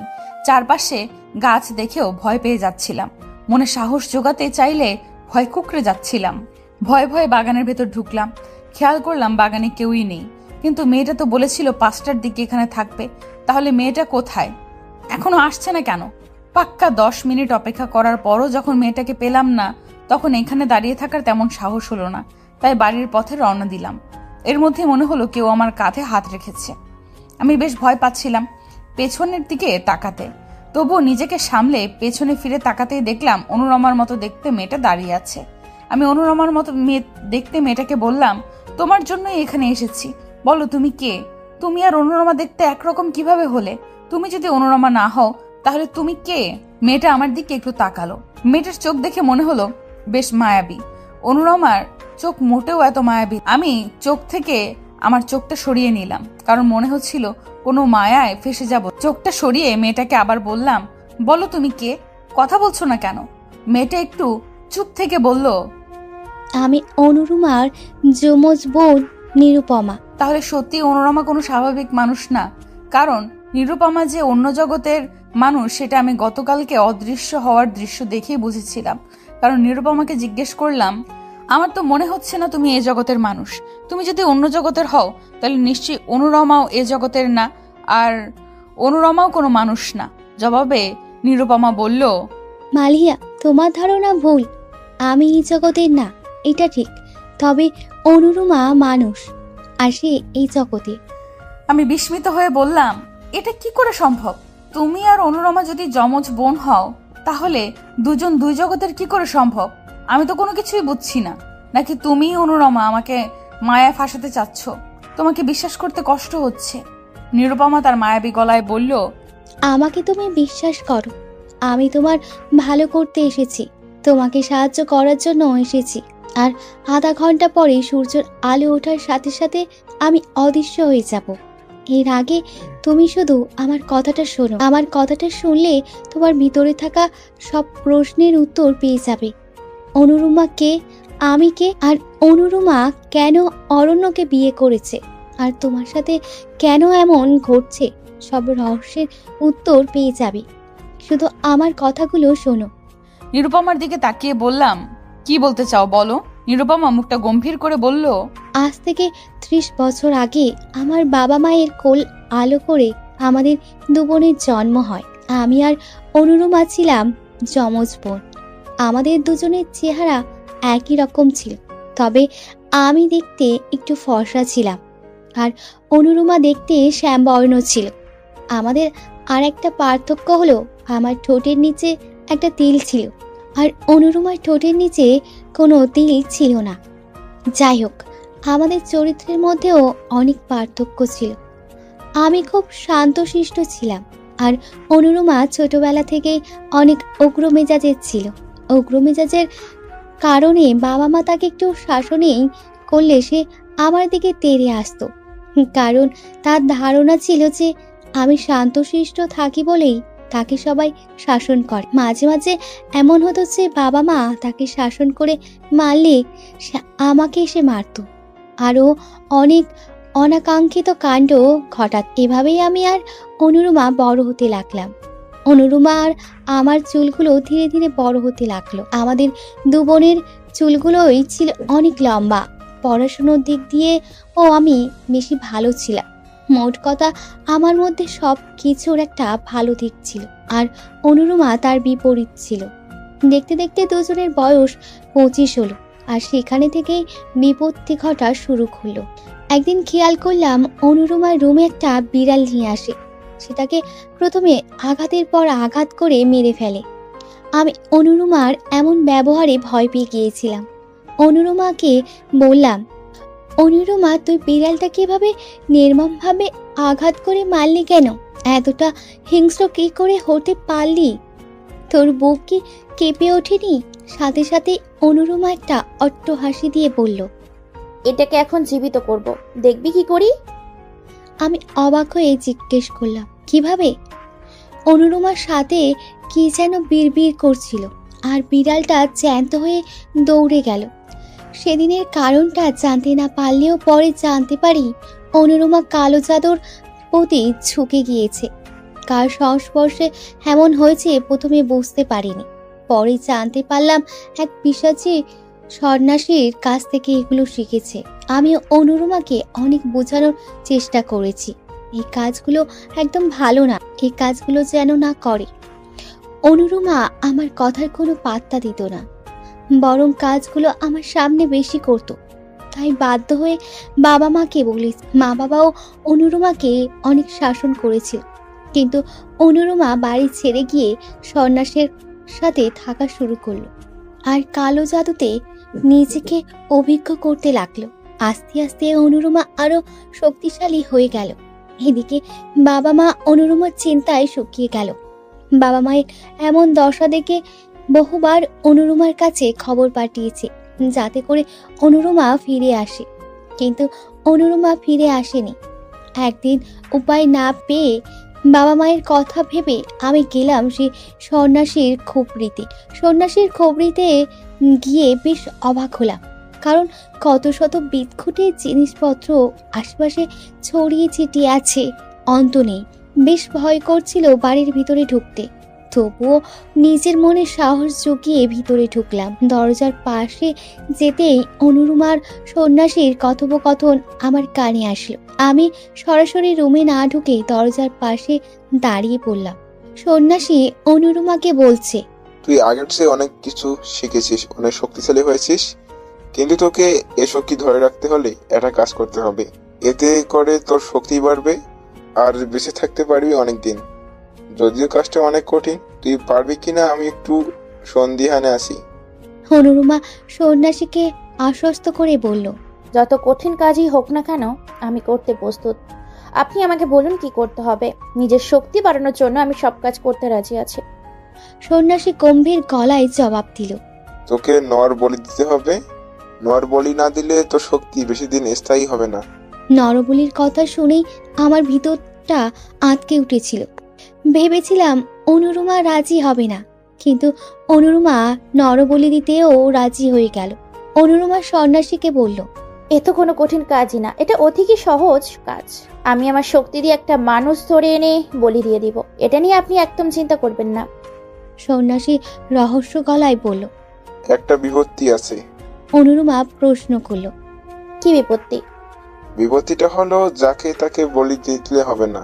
অনুরুমা উৎসুক কণ্ঠে জবাব দিল, তাহলে কাকে বলি দিতে আপনি বলুন, আমি আমার শক্তি বৃদ্ধির জন্য সব করতে প্রস্তুত। সন্ন্যাসী সজোরে বলল, তোর বাবা মাকে বলি দিতে। বাবা মাকে বলি দিতে হবে কথাটা শুনেই আমার ভিতরটা কেঁপে গেল। মনে মনে ভাবলাম হয়তো অনুরুমা রাজি হবে না, কারণ কোনো সন্তান তার বাবা মাকে বলি দিতে পারে না। তবে আমার সেই বিশ্বাসটা ও মিথ্যে হয়ে গেল। অনুরুমার জবাবে অনুরুমা বলল, আমি রাজি আপনার প্রস্তাবে। আমি আমার মায়া দিয়ে বাবা মাকে এখানে নিয়ে আসবো আর বলি দিব। আমার শক্তি বৃদ্ধির জন্য যা যা করতে হয় করব। তবুও আমি আমার শক্তিকে মহাশক্তিতে পরিণত করেই ছাড়বো। আপনি বলুন কবে বলি দিতে হবে। অনুরুমার কথা শুনে নিজেকে আর স্থির রাখতে পারলাম না। অনেকটা অস্থিরতা নিয়েই ঘরে প্রবেশ করে অনুরুমাকে বললাম, তুই বাবা মাকে বলি দিবি সামান্য শক্তির জন্য? এতটা নিচে নেমে গেলি? বাবা মাকে বলি দেওয়ার কথা বলার আগে তোর বুকটা কেঁপে উঠলো না? আমাকে এভাবে দেখে অনুরুমা চমকে গিয়ে বলল, তার মানে তুই দরজার আড়াল থেকে সব শুনে গিয়েছিস। শোন, আমার শক্তি হাসিলের জন্য যা করতে হয় করব। বেশ ভালোই বুঝতে পারছি তোর জন্য আমার কাজে ব্যাঘাত ঘটবে, তাই তোকে বাঁচিয়ে রেখে তো লাভ নেই। এ বলে অনুরুমা আমাকে মায়া শক্তি বলে শূন্যে তুলে ফেলল। আমার দমটা আটকে গিয়ে নাক দিয়ে রক্ত বের হতে লাগলো। ক্রমশই আমি নিস্তেজ হতে লাগলাম। ঠিক এই মুহূর্তেই আমাকে শূন্য থেকে নামিয়ে আছড়ে ফেলল। আমার মাথাটা দ্বিখণ্ডিত হয়ে গেল। আমি মৃত্যুর জগতে পদার্পণ করলাম। সে সাথে আমার আত্মাটা অতৃপ্ত হয়ে ঘোরাফেরা করতে থাক। অনুরুমা আস্তে আস্তে আমার বাবা মাকে বলি দিল। সেই সাথে সে অনেক শক্তিশালীর অধিকারী হলো। এই যে তোমার বিয়েতে গিয়ে মনে হচ্ছিল না সবাই কেন সাদা শাড়ি পরে আছে? আমি অবাক হয়ে জিজ্ঞেস করলাম, হ্যাঁ কেন? তবে আমার এমন মনে হলো বাকিদের কাছে তো এমন মনে হয়নি। এর কারণ কি? জবাবে নিরুপমা বলল, অরণ্য তোমাকে ভালোবাসে, এই কারণে তোমাকে বিশেষ শরবত পান করিয়েও মায়া জালে ফাঁসাতে পারেনি। বাকিরা মায়ার জালে ছিল, তাই বিষয়টা অবলোকন করতে পারেনি। তুমি তেমন মায়ায় ছিলে না, তাই বিষয়টা অবলোকন করতে পেরেছ।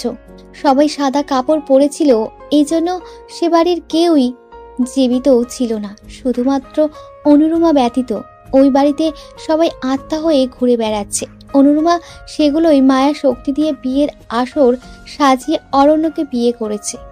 আমি অবাক হয়ে বললাম, ওই বাড়ির আত্মাগুলো কি মুক্তি পাবে না কখনো? আর তুমি এখানে আসলে কিভাবে? অনুরমা একটু ভরসা দিয়ে বলল, আমাকে অনুরমা ওই বাড়িতে মারেনি, তাই আমি বাইরে ঘুরে বেড়াতে পারি। তবে সূর্যের আলোর সাথে সাথে আমার শক্তি বিলীন হয়ে যায়। আমি শুধু অন্ধকারে দৃশ্যমান হতে পারি, আলোতে আমার শক্তি দৃশ্যমান হয় না। আমি উৎসুক কণ্ঠে বললাম, আচ্ছা আমার সাথে এমন কেন হচ্ছে? আমি কোনটা বাস্তব আর কোনটা কল্পনার ফারাক খুঁজে পাচ্ছি না। আমার কাছে কেন এগুলো কল্পনা মনে হচ্ছে? নিরুপমা হতাশ গলায় বলল, তোমাকেও তারা মায়ায় বশ করে ফেলতেছে, কারণ তোমার জন্যই অনুরমার কাছে বারবার আঘাত করছে। আমি অবাক হয়ে বললাম, আমার জন্য ব্যাঘাত করছে মানে? হ্যাঁ, তোমার জন্যই ব্যাঘাত করছে, কারণ অরণ্য তোমাকে ভালোবাসে। অরণ্য তোমাকে দেখলেই তার মায়া শক্তি অর্ধেক বিলীন হয়ে যায়, যার ফলে অনুরমা তার কাজটা সঠিকভাবে করতে পারছে না। তাই তোমাকে এসব মায়ায় আটকে তোমাকে মেরে ফেলতে চাচ্ছে, আর আমি তোমাকে সেই জায়গা থেকে বের করে নিয়ে আসছি প্রতিবার। আমি উৎসুক গলায় বললাম, আচ্ছা অনুরমা অরণ্যকে কেন বিয়ে করেছে? এর পেছনে কোনো উদ্দেশ্য তো অবশ্যই আছে, কিন্তু উদ্দেশ্যটা কি? নিরুপমা একটু দম নিয়ে বলল, কারণ অনুরমার অমরত্ব লাভের জন্য অরণ্যকে দরকার। আমি অবাক হয়ে জিজ্ঞেস করলাম, অরণ্যকে কেন দরকার? ঠিক এই মুহূর্তে নিরুপমা বলল, আজকে আর কথা বলতে পারবো না, সূর্য উঠে গিয়েছে, আমার শক্তি এখন বিলীন হয়ে যাবে। আমি কথা বলতে চাইলেও বলতে পারবো না, এখানে অদৃশ্য হয়ে যাব। কালকে আবার এখানে এসো, কালকে বাকি কথা হবে। আজকে গেলাম। এ বলে নিরুপমা অদৃশ্য হয়ে গেল। আর আমি বাগান থেকে বাড়িতে আসার জন্য রওনা দিলাম। মনে মনে অশান্তি আসছিল, এটা ভেবে যে অরণ্য কিভাবে অনুরমাকে আমারত্বের জন্য সাহায্য করবে। অরণ্যকে অনুরমা কি করবে? মেরে দিবে না তো? এসব ভেবেই বুকটা কেঁপে উঠল। বাড়ির পাশে আসতেই দেখলাম অনুরমা আর অরণ্য দাঁড়িয়ে আছে। আমি অরণ্যকে দেখে অরণ্যের কাছে গিয়ে তার চোখের দিকে তাকালাম। কত ভুল বুঝে কত কিছুই না বলেছি, কিন্তু আমার অরণ্য সব সময় আমাকেই ভালোবেসেছে। অরণ্যের চোখে এক ভালোবাসার ছন্দ খুঁজে পাচ্ছিলাম। অরণ্য আমার দিকে অপলক দৃষ্টিতে তাকিয়ে আছে, আমাকে কিছু বলতে নিবে। ঠিক এ মুহূর্তে অনুরমা আমাদের মাঝে আসলো। অনুরমার চোখগুলো দেখে ভয় পেয়ে গেলাম, কারণ অনুরমার চোখে রাগের মাত্রা স্পষ্ট বোঝা যাচ্ছিল। অনুরমার চোখগুলো কেমন বিবর্ণ হয়ে গেল। এ সময় জেঠি এসে বলল, কি রে মালিহা, তোর তো দেখাই মিলে না। সারাদিন ঘরে বসে থাকিস, আগে তো সারাদিন আমার কাছে এসে বসে থাকতি, এখন তো তাও করিস না। কি করিস ঘরে বসে? এত একটু কি বিরক্ত আসে না ঘরে বসে থাকতে? জেঠির ডাকের সাথে সাথে অনুরমা নিজেকে স্বাভাবিক করে বলল, ঠিকই বলেছেন মা, আমি এটা জিজ্ঞেস করার শুনেই আসলাম। আমি বাড়িতে নতুন, ভাবলাম মালিহার সাথে একটু গল্প করে সময় পার করব, কিন্তু মালিহা তো আমার কাছেই আসে না তেমন। কি গো মালিহা, আমাকে কি ভালো লাগে না তোমার? অনুরমার কথা শুনে রাগ হলেও রাগের মাত্রা দমিয়ে অনুরমাকে বললাম, ভালো লাগবে না কেন?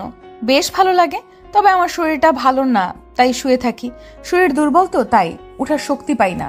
পাশ থেকে জেঠি আমার কাছে এসে বলল, একটু তো শরীরে যত্ন নিতে পারিস, খাওয়া দাওয়া ঠিক করে করিস না। তোর মাও বললো তুই নাকি ঝিম ধরে সারাক্ষণ বসে থাকিস। এসব এখন এমন হলে চলবে বল? তোকে পরের ঘরে যেতে হবে, এখনই চেহারা নষ্ট করে ফেললে হবে? কি যে করিস না, এ বয়সে খাবি দাবি ঘুরবি ফিরবি, তা না ঝিম ধরে বসে থাকে ঘরে। কি হয়েছে তোর শুনি?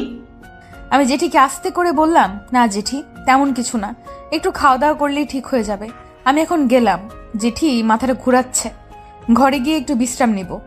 এ বলে আমি আমার রুমে চলে আসলাম। অসহ্য ছটফট করতেছে মন। কি যে হচ্ছে সব! অরণ্যের কথা ভেবে ছটফটানি যেন আরো বেড়ে গেল। ছটফটাতে ছটফটাতে সারাটা দিন পার করলাম। আস্তে আস্তে দিন পেরিয়ে রাত নামলো, আর সে সাথে আমার ভাবনাটাও বাড়তে লাগলো। রাতে এসব ভাবতে ভাবতে ঘুমিয়ে গেলাম। ঠিক তখন খেয়াল করলাম আগের রাতের মতোই শব্দ কানে ভেসে আসছে। প্রতি রাতের মতো আজকেও উঠে অরণ্যের রুমের পাশে গেলাম। অরণ্যের রুমের জানালা দিয়ে তাকালাম। খেয়াল করলাম আজকে অনুরমা কি যেন কাগজ পোড়াচ্ছে আর অরণ্যকে শুকাচ্ছে। কাগজ পোড়ার গন্ধটা কেমন জানি মরা মানুষের লাশ পচে যাওয়ার গন্ধের মতো লাগছে। এর মধ্যেই অরণ্য জানালা বরাবর তাকালো, আর অরণ্যের চোখের দিকে আমার চোখ গেল। অরণ্যের চোখ কুৎসিত কালো হয়ে গেল, আর সাথে সাথে অরণ্য এক বাজ পাখিতে পরিণত হলো। আমি ভয় পেয়ে গেলাম অরণ্যকে এমন রূপে দেখে, ভয়ে পেছোতে লাগলাম। কিন্তু বাজ পাখিটা এসে আমার চুল টেনে ধরলো, আমার মুখে গলায় আঁচড় দিতে লাগলো, আমার শরীর ক্ষতবিক্ষত হতে লাগলো। আমি শত চেষ্টা করেও বাজ পাখিটা থেকে নিজেকে রক্ষা করতে পারছিলাম না। মনে হচ্ছিল এ বুঝি আমার জীবনের শেষ প্রান্তে চলে এসেছি। ঠিক এই মুহূর্তে মনে হলো কেউ একজন পাখিটার দিকে সজোরে আঘাত করলো, আর পাখিটার সাথে সাথে উড়ে ঘরে চলে গেল। ঘরে গিয়ে পাখিটা পুনরায় অরণ্যের রূপ ধারণ করলো। আমি ভয়ে সেখান থেকে চলে এসে আমার রুমের সামনে আসতেই নিরুপমা দাঁড়িয়ে আছে। নিরুপমাকে দাঁড়িয়ে থাকতে দেখে বললাম, তুমি এখানে কখন আসলে? নিরুপমা আমাকে ধরে বলল, আমি না আসলে আজকে তোমার মৃত্যু ঘটতো। শব্দের দিকে এগিয়ে যাও কেন? ঘরে বসে থাকতে পারো না? আমি মাথায় হাতটা চেপে ধরে বললাম, জানি না আমার কি হয়, শব্দটা আসলে আমি নিজেকে সামলাতে পারি না। কখন যে মনের অজান্তে চলে যায় বলতে পারবো না। আচ্ছা এখন বলো, অনুরমা কেন অরণ্যকে বিয়ে করেছে? নিরুপমা আমাকে বলল, এখানে বলা ঠিক হবে না, আমাকে তোমার ঘরে নিয়ে চলো বলছি। আমি নিরুপমাকে ঘরে নিয়ে গিয়ে লাইটটা জ্বালিয়ে দিলাম। লাইটটা জ্বালানোর সাথে সাথে নিরুপমা চেঁচিয়ে বলল, এত কড়া আলো আমি সহ্য করতে পারি না, লাইট বন্ধ করে মৃদু আলো জ্বালাও। আমি নিরুপমার কথা শুনে সাথে সাথে ঘরের লাইটটা বন্ধ করে দিলাম, আর নিরুপমাকে বললাম, এবার বলো, অনুরমার অমরত্বের জন্য অরণ্যকে প্রয়োজন কেন? জবাবে নিরুপমা বলল, কারণ অনুরমাকে অমরত্ব লাভ করতে হলে একজন সাধারণ মানুষকে বিয়ে করতে হবে। সাধারণ মানুষকে বিয়ে করার পর মায়ায় ফেলে তার সাথে মিলন করতে হবে, আর মিলনের পর যে বাচ্চাটা হবে সেটা বলি দিয়েই অনুরমা অমরত্ব পেয়ে যাবে। আমি অবাক হয়ে বললাম, তাহলে এখনো কি অনুরমা আর অরণ্যের মিলন হয়নি?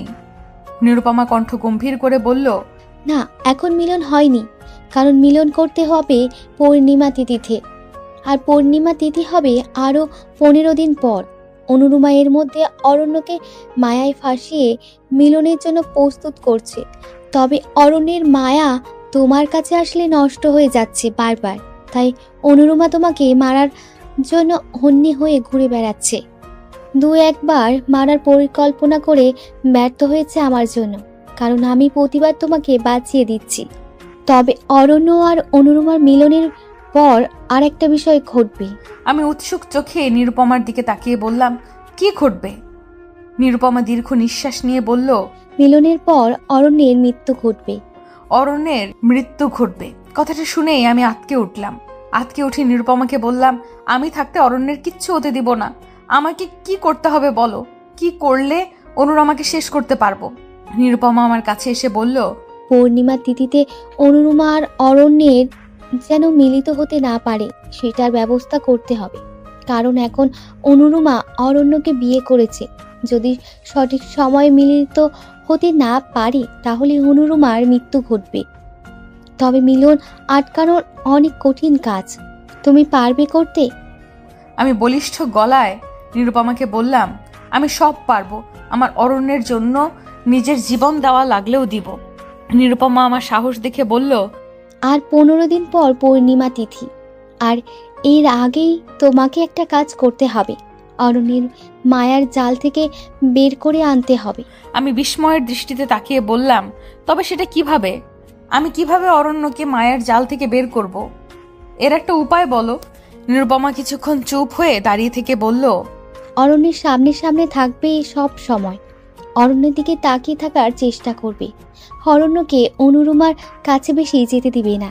অরণ্যকে সাজগোজ করে তোমার দিকে আকৃষ্ট করার চেষ্টা করবে। এতে অনুরমা রেগে যেতে পারে, তবে তুমি তোমার কাছে বহাল থাকবে। আমি এখন গেলাম। বলেই নিরুপমা অদৃশ্য হয়ে গেল। নিরুপমার অদৃশ্য হওয়ার পর আমি একটু খাটে হেলান দিয়ে শুলাম। সারা রাত ঘুম হয়নি, ঘুমে চোখটা ছেয়ে যাচ্ছে, মুখে গলায় আঁচড়ের দাগগুলো একটু ব্যথা করছে। তবু নিজেকে সামলে ঘুমোতে নিলাম।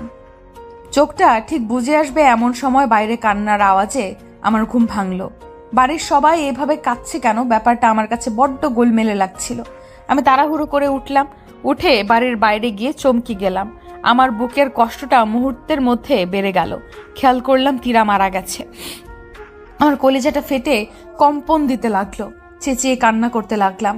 তীরাকে শেষবার দেখে নিজের ভেতর কেঁপে উঠলাম। সারা গায়ে আঁচড়ের দাগ। কত নির্মম ভাবে মারা হয়েছে তীরাকে। আমার আর বুঝতে বাকি রইল না এ কাজটা অনুরমা করেছে। ভেতরে ভেতরে ভেঙে গেলাম খুব। সারাটা দিন কাঁদতে কাঁদতে পার করলাম। সন্ধ্যার সময় ঘরের লাইট বন্ধ করে বিছানার পাশে হাঁটু মুড়ি দিয়ে মাথাটা হাঁটুর উপর রেখে বসে বসে কাঁদতেছিলাম। ঠিক এই মুহূর্তে খেয়াল করলাম কেউ একজন আমার কাঁধে হাত রেখেছে। আমি মুখটা উপরে তুলতেই আধো আধো আলোতে খেয়াল করলাম এটা নিরুপমার হাত।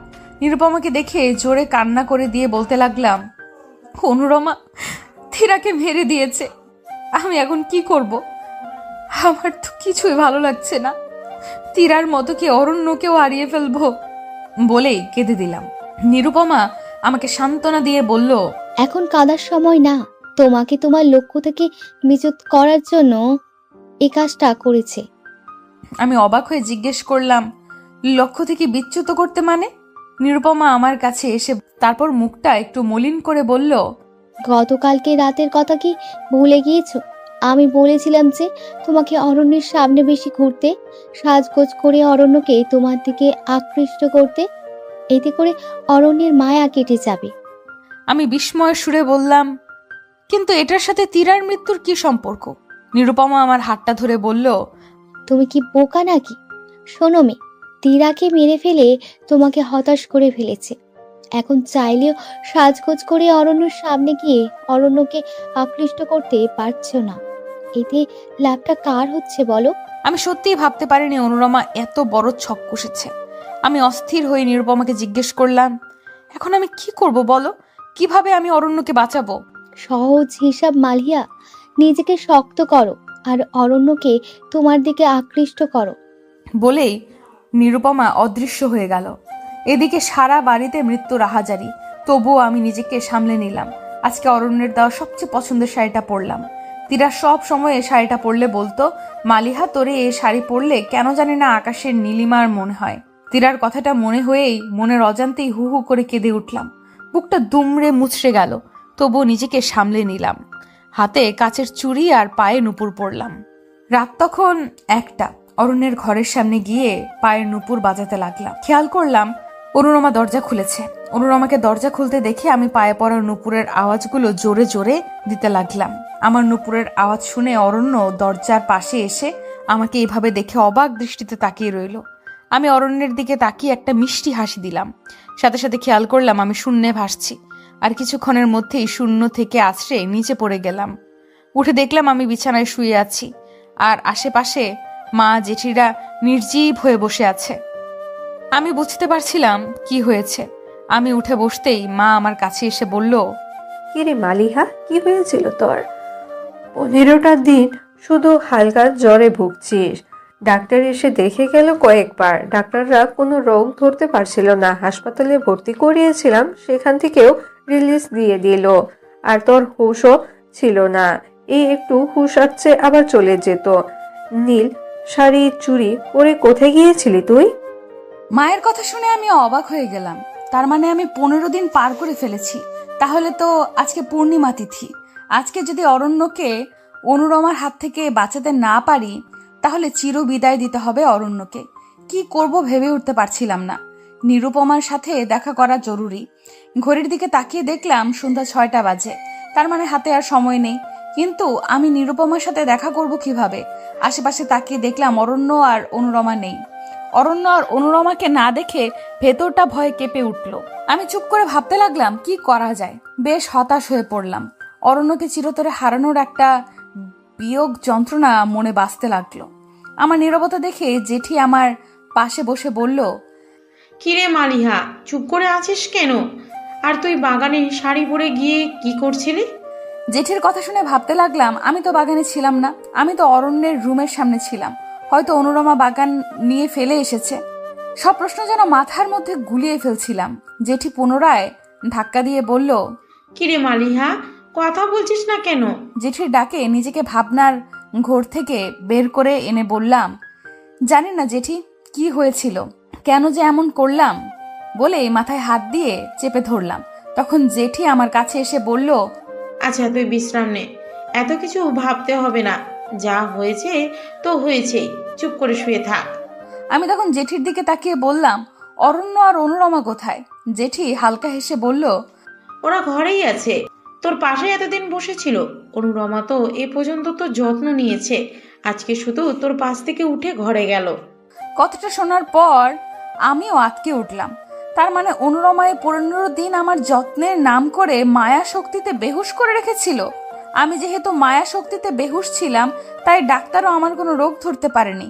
আর আজকে অনুরমা আমার কাছ থেকে উঠে গিয়েছে, কারণ আজকে সে অরণ্যের সাথে মিলিত হবে, তাই আমার থেকেও মায়া শক্তি বিলীন হয়ে গিয়েছে।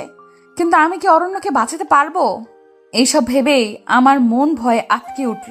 এর মধ্যে মা ভাত নিয়ে এসে বলল, সবগুলো খা, না খেয়ে শরীরে হালকি করেছিস। আমার কাছে মনে হলো আজকে জেঠি আর মাকে সবটা জানানোর দরকার না, না হয় অরণ্যকে অনুরমা মেরে দিবে।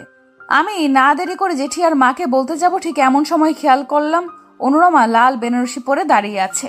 জেঠি আর মা এ সময়ে লাল বেনারসি পরতে দেখে কিছুটা অবাক হয়ে অনুরমাকে বলল, কি ব্যাপার অনুরমা, এ অসময়ে লাল বেনারসি শাড়ি পরছে কেন?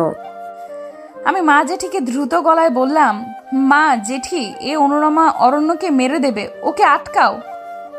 এখন আটকাতে না পারলেও অরণ্যকে মেরে দিবে। এ এক পিশাচ, কালো জাদু করে, নিজের শক্তি অমর করতে অরণ্যকে বিয়ে করেছে। আরো কিছু বলতে নিব, এর মধ্যেই খেয়াল করলাম আমরা সবাই শূন্যে ভাসছি। জেঠি আর মা কেমন জানি নির্জীব হয়ে আছে, মনে হচ্ছে ওরা ঘুমিয়ে আছে। ওদেরকে কয়েকবার ডাকলাম, কোনো সাড়া দিল না। অনুরমা হাসতে হাসতে বলল, ওদের মায়ায় বশ করে রেখেছি, তোকেও বশ করে রাখতাম, তবে আমার ইচ্ছা তোর সামনেই অরণ্যের সাথে মিলন করে ওকে মেরে ফেলবো।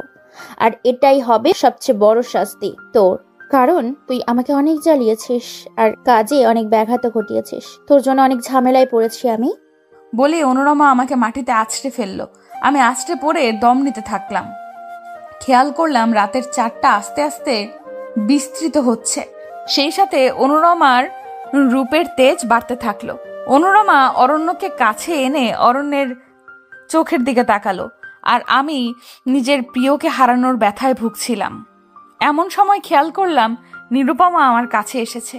আমি নিরুপমাকে দেখে কাঁদতে কাঁদতে বললাম, আমার জীবনের সব শেষ, আমার অরণ্যকে আমি হারিয়ে ফেললাম। নিরুপমা উত্তরে বলল, এখনো সময় যায়নি মালিহা, তোমাকে সবটা ঠিক করতে হলে কঠিন একটা কাজ করতে হবে। অনুরমাকে গোলকধাঁধায় ফেলে দিতে হবে। আমি অবাক হয়ে বললাম, কি করে? এই জন্য তোমাকে কঠিন পদক্ষেপ নিতে হবে।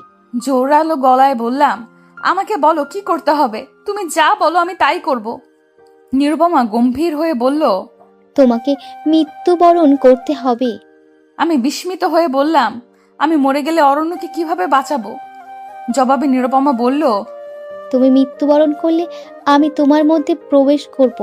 এতে করে আমার শক্তি অনুরমার শক্তির চেয়ে বেশি হবে, আর আমি অনুরমাকে ধ্বংস করতে পারবো। অনুরমাকে ধ্বংস করার পর তুমি আবার জীবিত হয়ে যাবে। তুমি কি আমার প্রস্তাবে রাজি? আমি 7-5 না ভেবে বললাম, আমি রাজি। অরণ্যকে বাঁচানোর জন্য যা করতে হয় করব। কিভাবে মরতে হবে বলো? নিরুপমা আমাকে একটা ছুরি এগিয়ে দিয়ে বলল, গলায় সজোরে আঘাত করো। আমি ভয়ে ভয়ে ছুরিটা হাতে নিলাম। তারপর শরীরের সমস্ত শক্তি দিয়ে গলায় আঘাত করলাম। আমার গলা দ্বিখণ্ডিত হয়ে গেল। একদিকে মাথা, আরেকদিকে শরীর ছটফট করতে লাগলো। খলখলিয়ে রক্ত বের হতে লাগলো। তীব্র যন্ত্রণায় ছটফট করতে করতে আস্তে আস্তে নিস্তেজ হয়ে গেলাম। মরার পরও যেন সবকিছু টের পাচ্ছিলাম। এর মধ্যে মনে হলো কেউ একজন আমার মধ্যে প্রবেশ করেছে। আমার অসহ্য যন্ত্রণা হলো। আমার মাথার শরীর জোড়া লেগে গেল। আমি উঠে খেয়াল করলাম আমি দেখতে নিরুপমার মতো হয়ে গিয়েছি, আর আমার শরীরে অনেক মায়াশক্তি কাজ করছে। আমি দৌড়ে অনুরমা আর অরণ্যের কাছে গেলাম।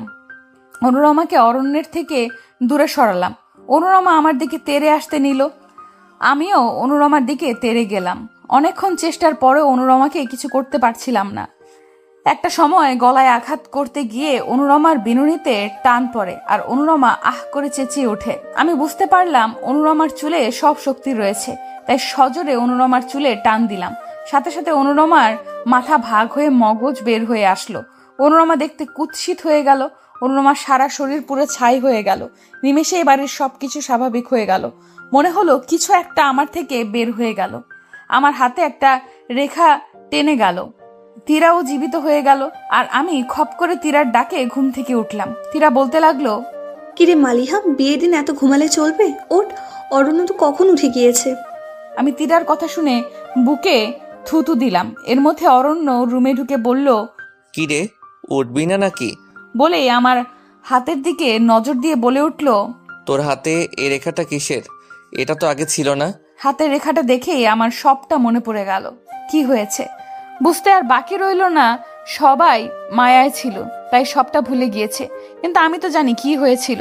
আমি মুচকি হেসে অরণ্যকে বললাম, ও কিছু না, আমি উঠছি, তুই যা। বলেই উঠে গেলাম। অনেক ঘটা করে আমাদের বিয়ে হলো। বিয়ের রাতে অরণ্য বলে উঠল, মালিহা, আমার চাকুরিটা চলে গিয়েছে। আমি অবাক হয়ে বললাম, কেন? অরণ্য হতাশ গলায় বলল, আমি নাকি 1 মাস অফিসে যাইনি তাই। কিন্তু আমি অফিস এতদিন কিভাবে কামাই করলাম বুঝতেছি না। অরণ্যের কথা শুনে একটু মুচকি হাসলাম, কারণ অরণ্যের মতো বাকি সবাই খুব চিন্তায় আছে। কি করে 1 মাস পার করলো। সবাই ভুলে গেলেও আমি ভুলিনি কি হয়েছিল। কারণ আমার আর অরণ্যের পরিণয়টা হলো অদ্ভুত রহস্যময় পরিণয়।